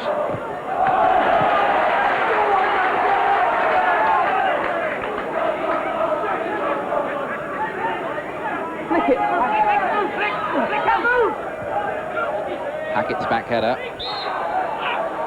The experienced Alan Harper. There again, Alan Harper, of course, who played in the semi-finals last year at Wembley for Luton. Great old professional, isn't he? Unsung hero of the professional game. Quite prepared now to go and play in the lower regions and show the younger players what the brain of football can do. Robinson. Jackson just doing enough to keep Robinson out there. But Burnley looking the more likely side. Hoyland onto Ayres. Shelton wins it back.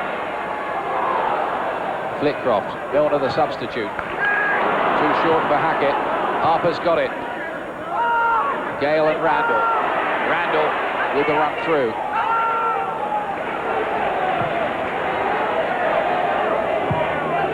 Randall wants it again. He's been very influential. He's covered every blade of grass out there as well.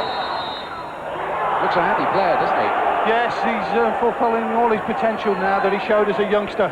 And I'm sure that Jimmy Mullin's man management alongside him is Clive Middlemas have made some sound advice to him as a young man who perhaps didn't see the light at the end of the tunnel, but now in this successful Burnley side achieving a great meal, understanding and appreciation of what football's all about.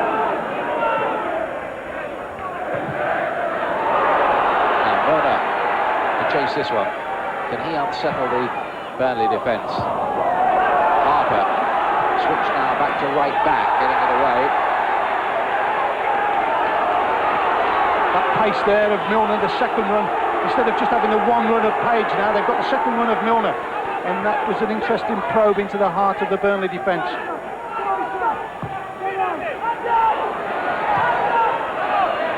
Milner. It's nicely done. Was he pulled back there in the penalty area? Hackett! Oh, that was a great chance. Wasted. Well, will Chester ever have a better chance than that of equalising? Gary Hackett there won't enjoy this replay. Super ball inside the fullback there, positive, pulled on the shirt, referee blindside, pulls back, here's Hackett now, strikes it, leaning back, and hits the roof of the stand there. There it is, there's the pull, there's the pullback, there's the slip, here's Hackett now, pick your spot. Oh, look at those supporters behind. And Gary Hackett will have to live with that for the rest of his life. It's Parkinson's pull on Crease as well earlier, pull of the shirt.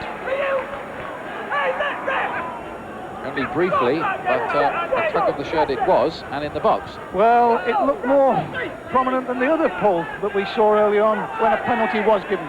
But this time, Mr. Wilkie was on the wrong side of the blue and white shirt there. Heath, wide for Randall.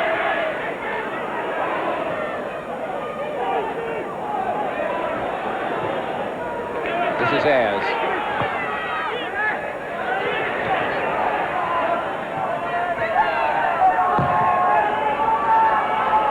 Jackson's clearance up towards the well-travelled Don Page.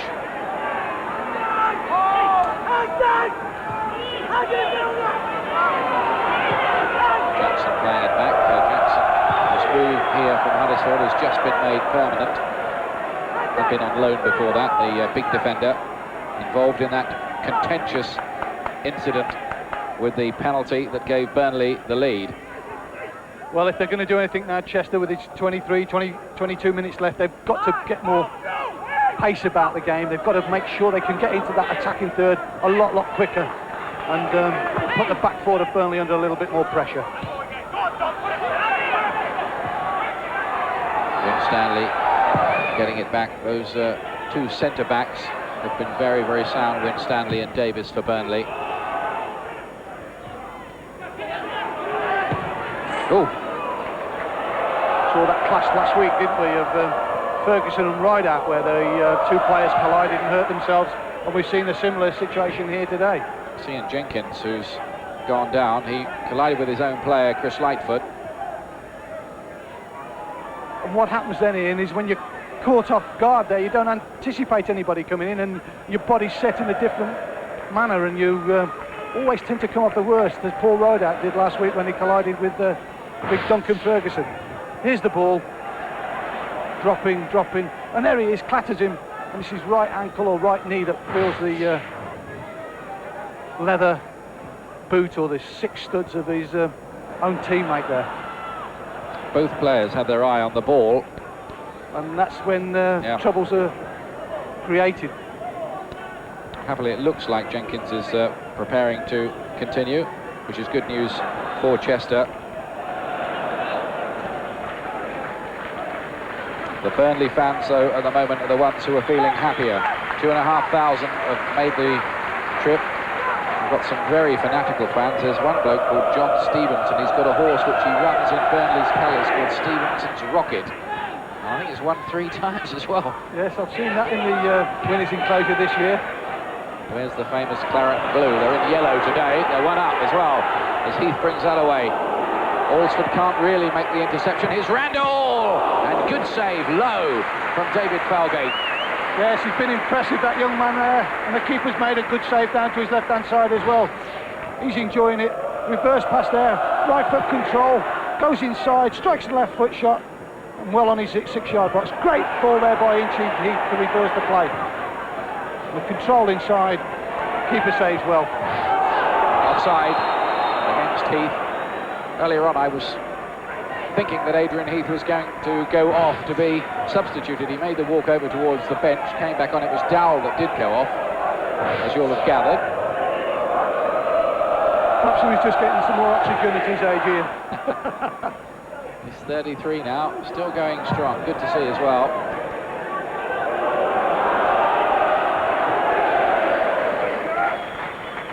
Burnley supporters down in front of me enjoying that challenge of John Gale, but making sure it was a fair challenge.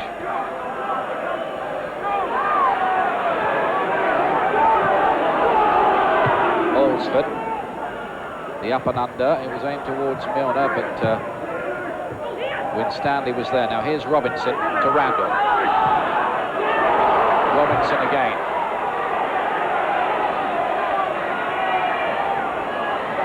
Liam Robinson. No Burnley player in there to attack it, but Randall picking it up again. Then Heath. Burnley beginning to make their extra class tell as Ayres whips in the cross. Not the quality we need though, David, is it? That's what Jimmy Mullen will be saying. Give me some more quality when we've got the intact left-hand channel.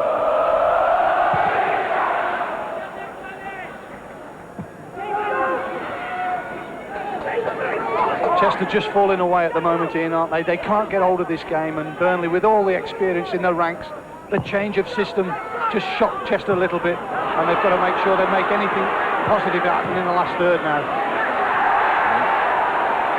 They did have that great chance, though, for Gary Hackett, and that had gone in, but it didn't. And here come Burnley again. Heath out to Ayres.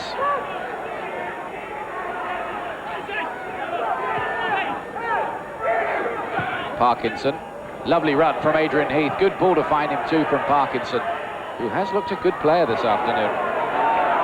And he's accepted the change to left back. No moaning, just got on with it. Now Page, he's on his own. No, Milner's with him now though. 2 against 3. Milner's down in the corner. Davis will be happy to keep him there. And what could Chester work this time? Flicked up for Shelton. Jenkins gets in the cross, up goes Hackett for it. And Page was in there as well. It was hard to see who got the head onto it in the end. I think it was probably Hackett. Cross here from the right-hand side. 2 players, Don Page going backwards, Gary Hackett on the back of Gary Hackett's head there. Randall and offside, Robinson.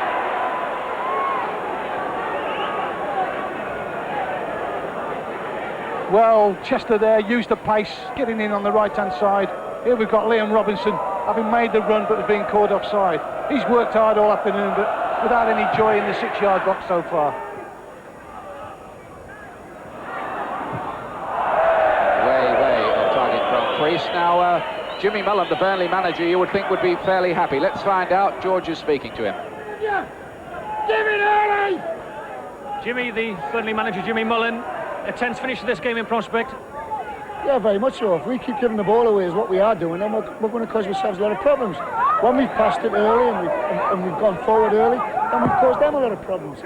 And that's what we've got to do. If we're going to win this game, we've got to do what we've done to get the goal. Thank you, Jimmy. We'll see now. Through. This is 2-0. No, Felgate saved it with an outstretched boot. Well done, the goalkeeper. Gale is foiled. It stays 1-0. Well, that would have certainly killed the game off. With just 15.5 minutes to go.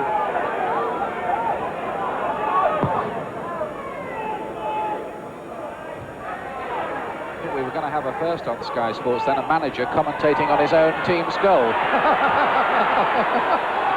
Sounds as though he needs some throat lozenges at the moment. I know the feeling though, when you're in a tight game like this, the passion, the commitment. Here's John Gale bursting through, holding the player off fairly, gets it under control, side puts it, but Felgate there makes another great save down to his right. And big John Gale there in shot. Disappointed that man there with the rainbow sweater got a foot out and saved it. Great stop from Felgate to keep Chester in the game. Chester's throw, Shelton complaining that there was some shirt tugging going on. Attempts on goal, Burnley 8-3 ahead in that department. And on target, 5-0. Chester have been a wee bit lightweight. I think there's no disguising that. Page. Free deflection off Davis. Oh, and off the post from Shelton. And this time, it's a goal. Chester have done it, and Milner, the substitute, has scored. Chester are level. And they are going crazy in this Davis Stadium now. There was a crazy deflection off Davis after he tried to clear it that set all this up. Touching the box there, long throw in, ricochets, and off the post. Milner stretches a leg out, side puts it in just inside that near post. Here we go, Page creating problems. Pinball wizard, off the post, off the player, side puts home, and it's 1-1. Burnley thought they were going to go home 2-0. Then all of a sudden, down the other end, ricochets, old experienced pro nowhere's it hurt, and side puts it home. All to play for, 15 minutes of cut time. And Mr. Andy Gray, back in the studios at Queen's Park Rangers, gets it right again. Second half will improve, he says, and that's what we've seen. 1-1. Andy Milner, the substitute, getting the goal for Chester. And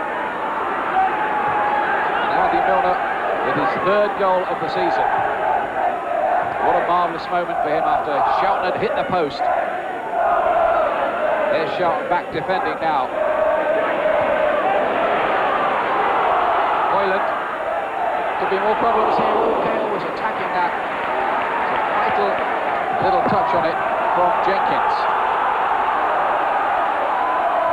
A passionate cut time now, everything that we've expected from 1:15. Parkinson, it's a good game now. Randall! Oh, he's looking there for his first goal of the season. Adrian Randall. Well, that studious young man there, concentrated on the ball. Right foot strike, fading away on that near post, and there he is, head down again, but he can't be disappointed with his afternoon's work so far. He's done excellently well. I tell you what, Bobby, that was a lot closer than I thought. Whistled past that post, didn't it? Felgate to take the goal kick. 16 years since he made his league debut. He's been a Wembley winner in the past, too, in the Sherpa Van Trophy, as it then was. One of its many incarnations. Here's Gale. Burnley looking to go forward and win it again. Heath. To Harper. The old pros combining. The impressive Randall. That wasn't so impressive. Flipcroft it was who got it away. Real old tussle between Davis and the goal scorer Milner for possession. Now that was more like it. Well refereed, Mr. Wilkie.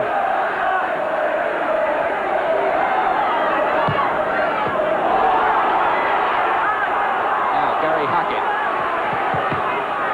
Chester might fancy they could go ahead here and cause the upset. I won't call it a giant killing. There's only one division separating the sides, but it would be a shock if Chester were to win this. Remind you that they're second to bottom of Division 2, and Burnley are currently on an excellent run in Division 1. Played by Julian Aldsford. Lightfoot hits it long. It's one for Page to chase, pressurising Harper. Page has got it though. Here's Don Page. He gets carried away there in the excitement of the game. A great professionalism there from Gary Shelton. He didn't attack the young man. There he goes, cuts inside, sees the 3 white posts and drags it near. He knows he's made a mistake, but Gary Shelton there didn't rollick the young man. He understood that he'd worked hard and wanted the opportunity, but next time around, just pass that ball easy. Touch on it, Milner, here's Page, and Chester going to go ahead, Don Page! Well saved indeed by Marlon Beresford.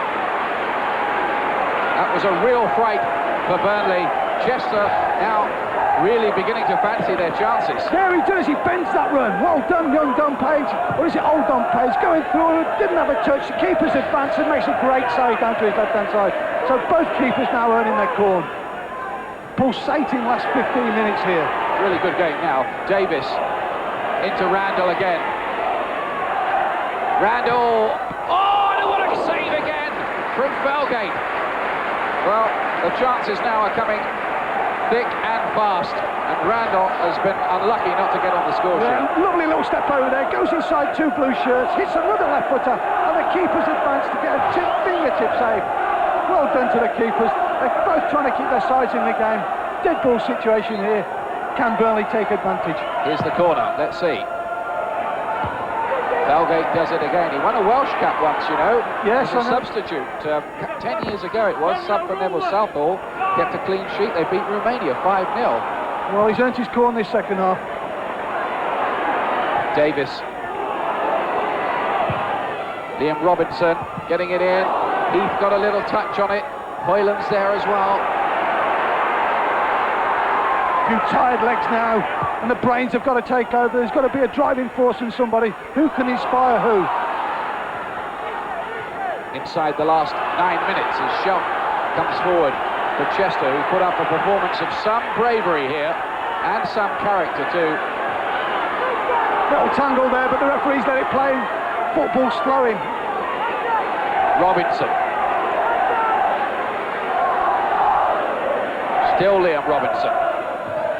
Does well to pull it back, but there's nobody on the near post to even help him anyway, and Felgate was always the master. Couldn't just have that little bit of deception there, Liam Robinson.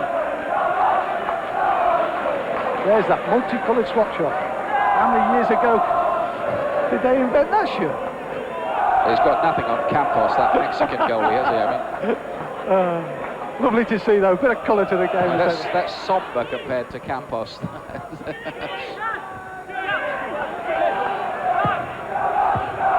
Don't need floodlights with goalkeepers' jerseys like that, do you? I see both managers in the dugouts over there on the far side. Both now making sure that there's no slips and we keep going. There they are. Kevin Radcliffe, hands in his pocket, advising Mike Petchink what he thinks. Number 2's having a vital contribution there. Harper for Burnley.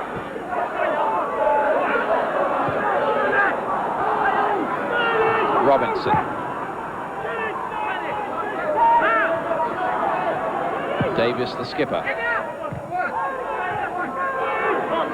Now it's Harper.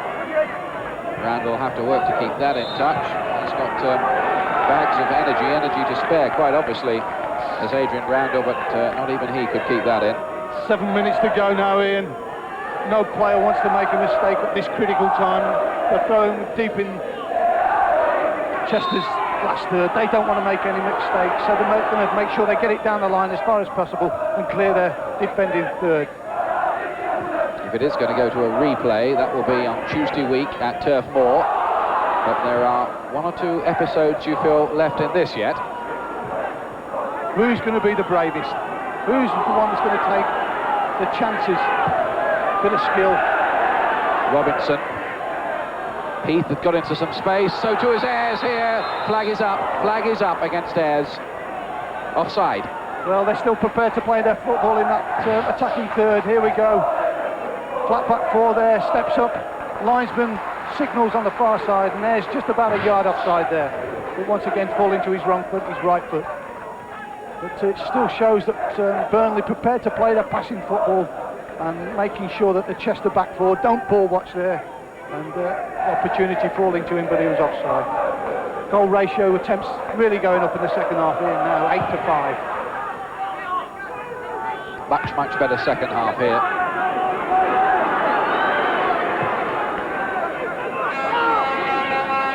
Ayres for Burnley. Hoyland. Parkinson wide to Ayres again. Good run from Heath into the space. Here's Adrian Heath. Is he going to settle it? Oh, what a finish!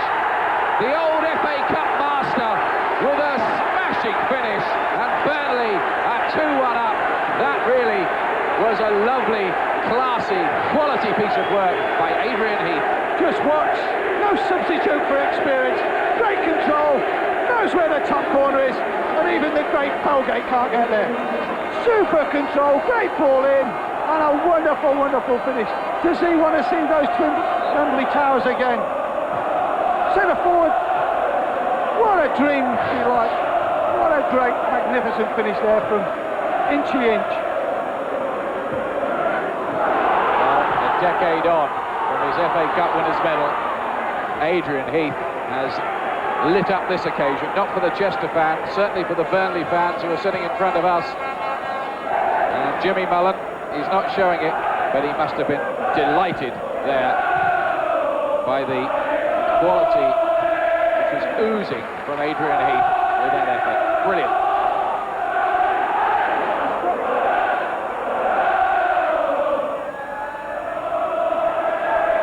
Milner, can Chester grab another equaliser though? No, not this time. Sharp can't pick up the run from Hackett. Now, in a moment, Bobby Gold, don't tell us yet, but you've got to think about who the man of the match is here, so I'll ask you in a couple of minutes.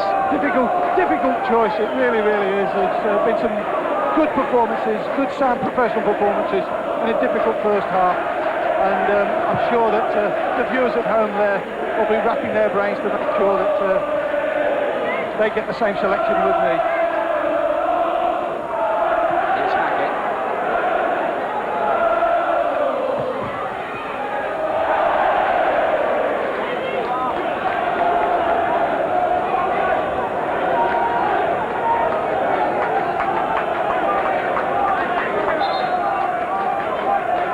Randall.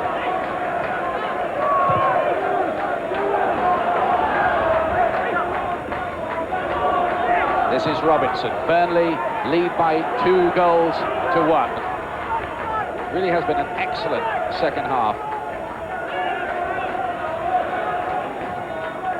What looks like a winning goal with 5 minutes to go. I say what looks like because there are still 3 minutes remaining. Davis watched it all the way. It starts to rain in the lovely city of Chester. Randall plays it wide for Robinson. Have to say, Burnley have played well in the second half. They've played some nice football. It's been good on the eye. Well appreciated by the supporters that have made this Sunday journey down as well, Ian, and they're still playing it in these last 3 or 4 minutes. Randall, lovely quick feet. Good-looking ball as well. Nobody on the far post. There was David Ayres. He's back defending there. Wasn't in the attacking zone after a great piece of play by Adrian Randall.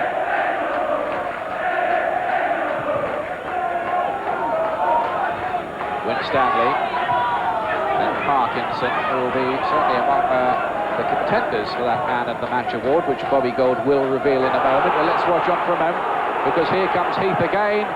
Robinson's in space, Chester looking very open, and, well, it was into that danger area, but too far ahead of Gale. Now, Bobby Gold, who is your man of the match, the nation awaits. I've gone for number 6 on the Burnley side, Adrian Randall. I think he's worked very, very hard all afternoon. Life and word go, he's made some super through runs. He tried to break up the back four of Chester early on, no success, but maintained the impetus on the right-hand side, and as an ad, a super second half, and has contributed to some fine play from Burnley here this afternoon. Here they come again. Robinson not quite measuring it right, and Falgate, who's had a very good game in the Chester goal, was out there ahead of Jamie Hoyland.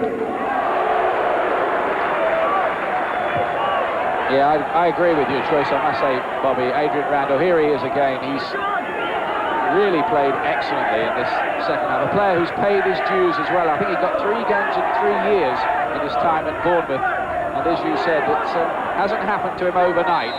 Here he is beginning to make an impact. Not a player people talk about, but I think they might talk about him a bit more after seeing him on the box today. I just wonder what the influence of Harper, Heath and the experienced professionals around him have had on him as a mental contributor to his game. And that doesn't need help at times for older players to help younger players. Now, could Chester come up with another dramatic late equaliser? The pressure's on again. It falls out to Hackett. The rain grows heavier. Here's Hackett! Well, he's missed one golden chance. He wanted to make amends, but wasn't to happen. And look at the clock, top left of your picture. We are entering injury time. Spins off there, sees the target, but drives it wide, and he'll be frustrated, as all the other Chester players. And the rain now really, really pouring down here at the Devere Stadium, and Chester players now ruin the chances, and especially Gary Hackett in the second half. He's chasing this one again.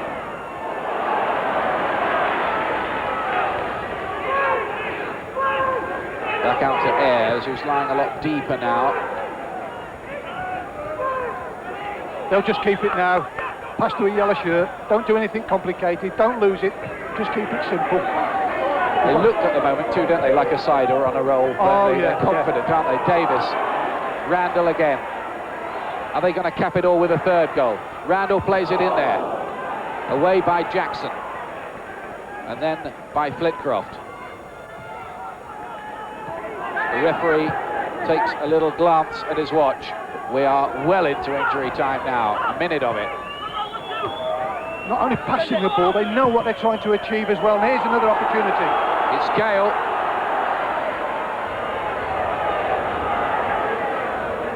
Quite content to hold on to it. Randall again. It's just possession football. Well, we'd be Burnley. saying the Italians are doing the right thing now if they were leading, or if an England side was leading, and Burnley have got to be proud of this performance in the second half.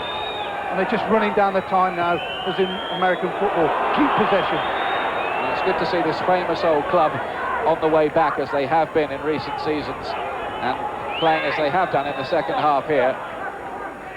They've certainly made the gap tell. I don't think anybody could begrudge them the win, really. Chester really impressed when they went with two pacey men through the middle, but the midfield has drifted off a little bit, and they haven't been able to get men into the box. When they did get men into the box, they scored the equaliser. It's going to be a little bit too late now for them. Now, is Gary Shelton going to have one last word? Here's Page, if he can clip it. Just couldn't quite direct it home, but even this late, there might have been something there for Chester, and Page is down injured now. Yes, an opportunity here, making sure that Chester get another chance here by saying Burnley had won the game. Keeper advances there. I do wonder what goalkeepers are doing these days when they rush so far off the line, giving Page the opportunity when he's still got 17 or 18 yards from goal. Mr. Wilkie there, just gone over to check that Page is all right. Physio's on now. Beresford now just making sure that he's concentrating on this last kick, as we saw that Atherton goal at Aston Villa the other day, when another goalkeeper missed kick with his left foot and a wonderful equaliser with scores, but in a different situation here now with a goal kick. The last time Burnley reached an FA Cup final, I'll just break up as Heath goes through. As I say, they were beaten by goals from Jimmy Greaves, Bobby Smith and Danny Blanchflower, the late Danny Blanchflower, with a penalty. They were definitely my schoolboy heroes, they were, especially Bobby Smith. I wonder if the Burnley are going to have a cup run this year. They've started the right way. They're 2-1 up here in injury time as Randall tries to break through again. Is there still time for one last chance, maybe, for Chester? Milner, who got one of their only goals so far. It'll have to be quick for Chester. Milner, Page just losing his footing at a vital moment. And the whistle goes. Burnley are through to the third round of the FA Cup. They'll be away to Cambridge. It was a brilliant strike from Adrian Heath late on that settled it, but Burnley played some very good football in the second half. They were worth the win, and their side certainly on the way back.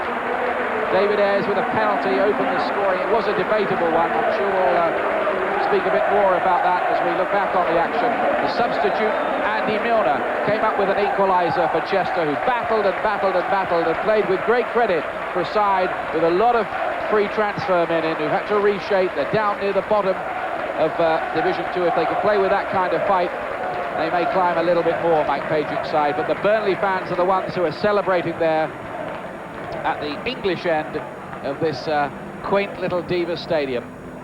It's Chester 1, Burnley 2 here in the FA Cup second round. Burnley having to enter in the first round, even though they're in Division 1, because they were promoted via the playoffs last year. Seems a bit unfair to me. You're either in Division 1 and go in the FA Cup third round, or you don't, but that's the way it is these days. But good support for Burnley, and I think they deserved it, didn't they, Bobby? Yes, what I'll be looking forward to will be the Andy Gray and Adrian Heath interviews later on, when they'll be exchanging a few words of praise, I'm sure, for that wonder goal that won this Super Cup tie here, especially the second half. We've enjoyed a great spectacle, and great credit to both teams, and just hope Mark Pejic and his players now can build on that second half performance. But a wonderful performance there for Jimmy Mullen and his Burnley players. They call him Inchy, don't they, Adrian Heath, and he was inch perfect with the goal, certainly. one he can savour and one he can put on his video collection. So let's go backstage and meet some of the principal characters in the drama here. There's Adrian Heath and Adrian Randall, the two Adrians. They're with GG, George Gavin. Yes, the first Adrian Heath. What a goal, Adrian. You can't have scored many better than that in your career, surely. Certainly not this season. It's only my second. I'm saving him for the FA Cup. Yeah, I was pleased with it. I thought the defender was really tight on me, and I had a good first touch, got it at my feet, and it's one of them that just nestles nicely in the top corner, so I'm well pleased. More importantly, it sort of killed the game off for us a little bit. Okay to them. Oh yeah, let's have a look. Yeah, I thought the defender here was closer, so I tried to knock it back, and it's managed there. Yeah, top corner. Sweet as enough, yeah. Good ball from Ayresy, actually. Perfect ball. Let's say, pleased with the first touch, and one of them that goes in top corner, well pleased. Important goal for the club, and you've been around a bit. You've seen a Wembley final, 84 and all the rest. It's a long way to go, but Cambridge is the next stop for you. Yeah, it won't be easy. It'll be like today, you know, all credit to Chester. They made it difficult for us, although I don't think we played as well as we could first half. Second half, we were a bit more like ourselves, got the passing going and created numerous chances, but more importantly, we're through. We've got Cambridge, and, you know, we're confident we can get a result. Luton went all the way last year to the semi-final, we can do the same. Well, by your side, Adrian Randall, who's the man of the match, chosen by Bobby Gould, the Littlewoods man of the match. So, Adrian, well done. Lovely, thanks. That's great, that. And Adrian, if you can present the old bottle to him. Well done, mate. Not bad. Cheers, Inch. Thanks, mate. Superb, well done, mate. Cheers. Watch the cork, it will go off. I think All that's right. Well done, guys. That'll be gone this afternoon. Cheers, thanks Cheers, very much. thanks. I was just about to say that. Adrian Heath, incidentally, will be one of our guests tomorrow night at Goodison when Everton play Leeds, and he'll doubtless tell us about that goal again. Queen's Park Rangers and West Ham next. After we've looked back on that, it's Burnley that make progress.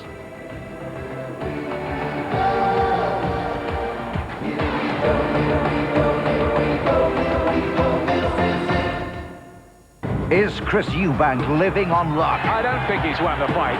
Can the undefeated champion continue? Henry Walden is Eubank's toughest fight since Nigel Benn. This will be a fight to the finish. Chris Eubank, your time is up. I may not be the very best in the world. Fight 4 of the controversial Eubank World Tour. I've had a strong say in 2 of the 3 judges. Henry Walden is an explosive puncher. Chris Eubank's world tour is about to end in Manchester. The animal in me will come out. World champion Eubank meets Commonwealth champion Wharton. No judge is going to save Chris Eubank. Britain's fight of the year. I only can do the best I can. Next Saturday, live and exclusive to Sky Sports. So, there we were, stranded. Then we got an idea. After a while, the others were exhausted. I flashed all night till you spotted us. If it hadn't been for my new Energizer lithium batteries... We'd never have found you, chaps. Excuse me. Need to take a breather? No. More rescue shots. Introducing double-density Energizer lithium, the longest-lasting battery in the world. Oh, won't you stay a while with your own ones. Don't ever stray, stray so far from your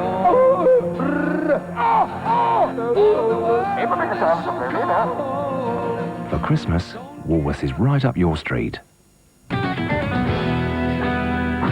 Hey, you can see big things all over the country. Really big things. But there's only one place to see the big ticket. On CMT, Country Music Television. CMT's Big Ticket is nothing but the biggest stars in country music in their biggest videos. Watch Big Ticket every day on CMT Europe. Check listings for details.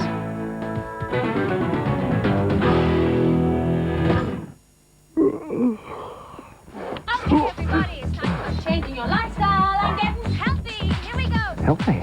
That's an idea. Let's just it up. Woo! And down to the side. Kellogg's Bran Flakes are an easy way to get into a healthier lifestyle. Let's go for the fun. They have more fiber than most other cereals, they're low in fat, but taste great. Okay, people, you're looking good. Well, I think I'll go for the burn tomorrow. Kellogg's Bran Flakes, a step in the right direction. Recording something should be as simple as watching it. The new Ferguson video with built-in satellite video plus. Ferguson, the bigger picture. Life is tough on your skin. New Link System deodorant for sensitive skin is easy. Set play skill! Great control! Dynamite drive! FIFA 95 for Sega Mega Drive. EA Sports. It's in the game. How are you doing? Sainsbury's Classic Cola. A great taste at a great price. And at just $3.99 for a 24-pack, it's a great bargain to pop down the chimney.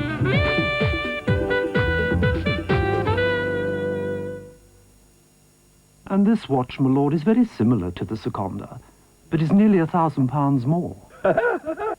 I'll take it.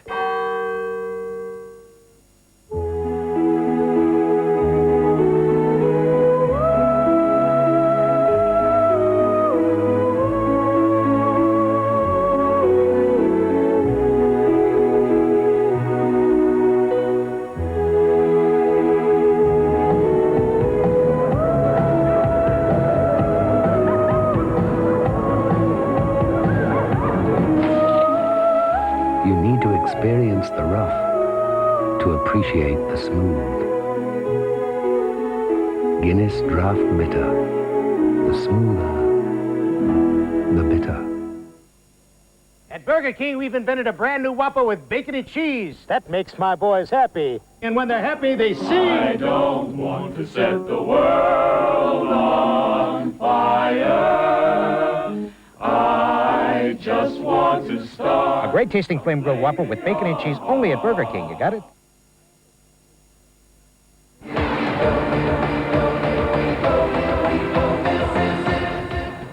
Welcome back.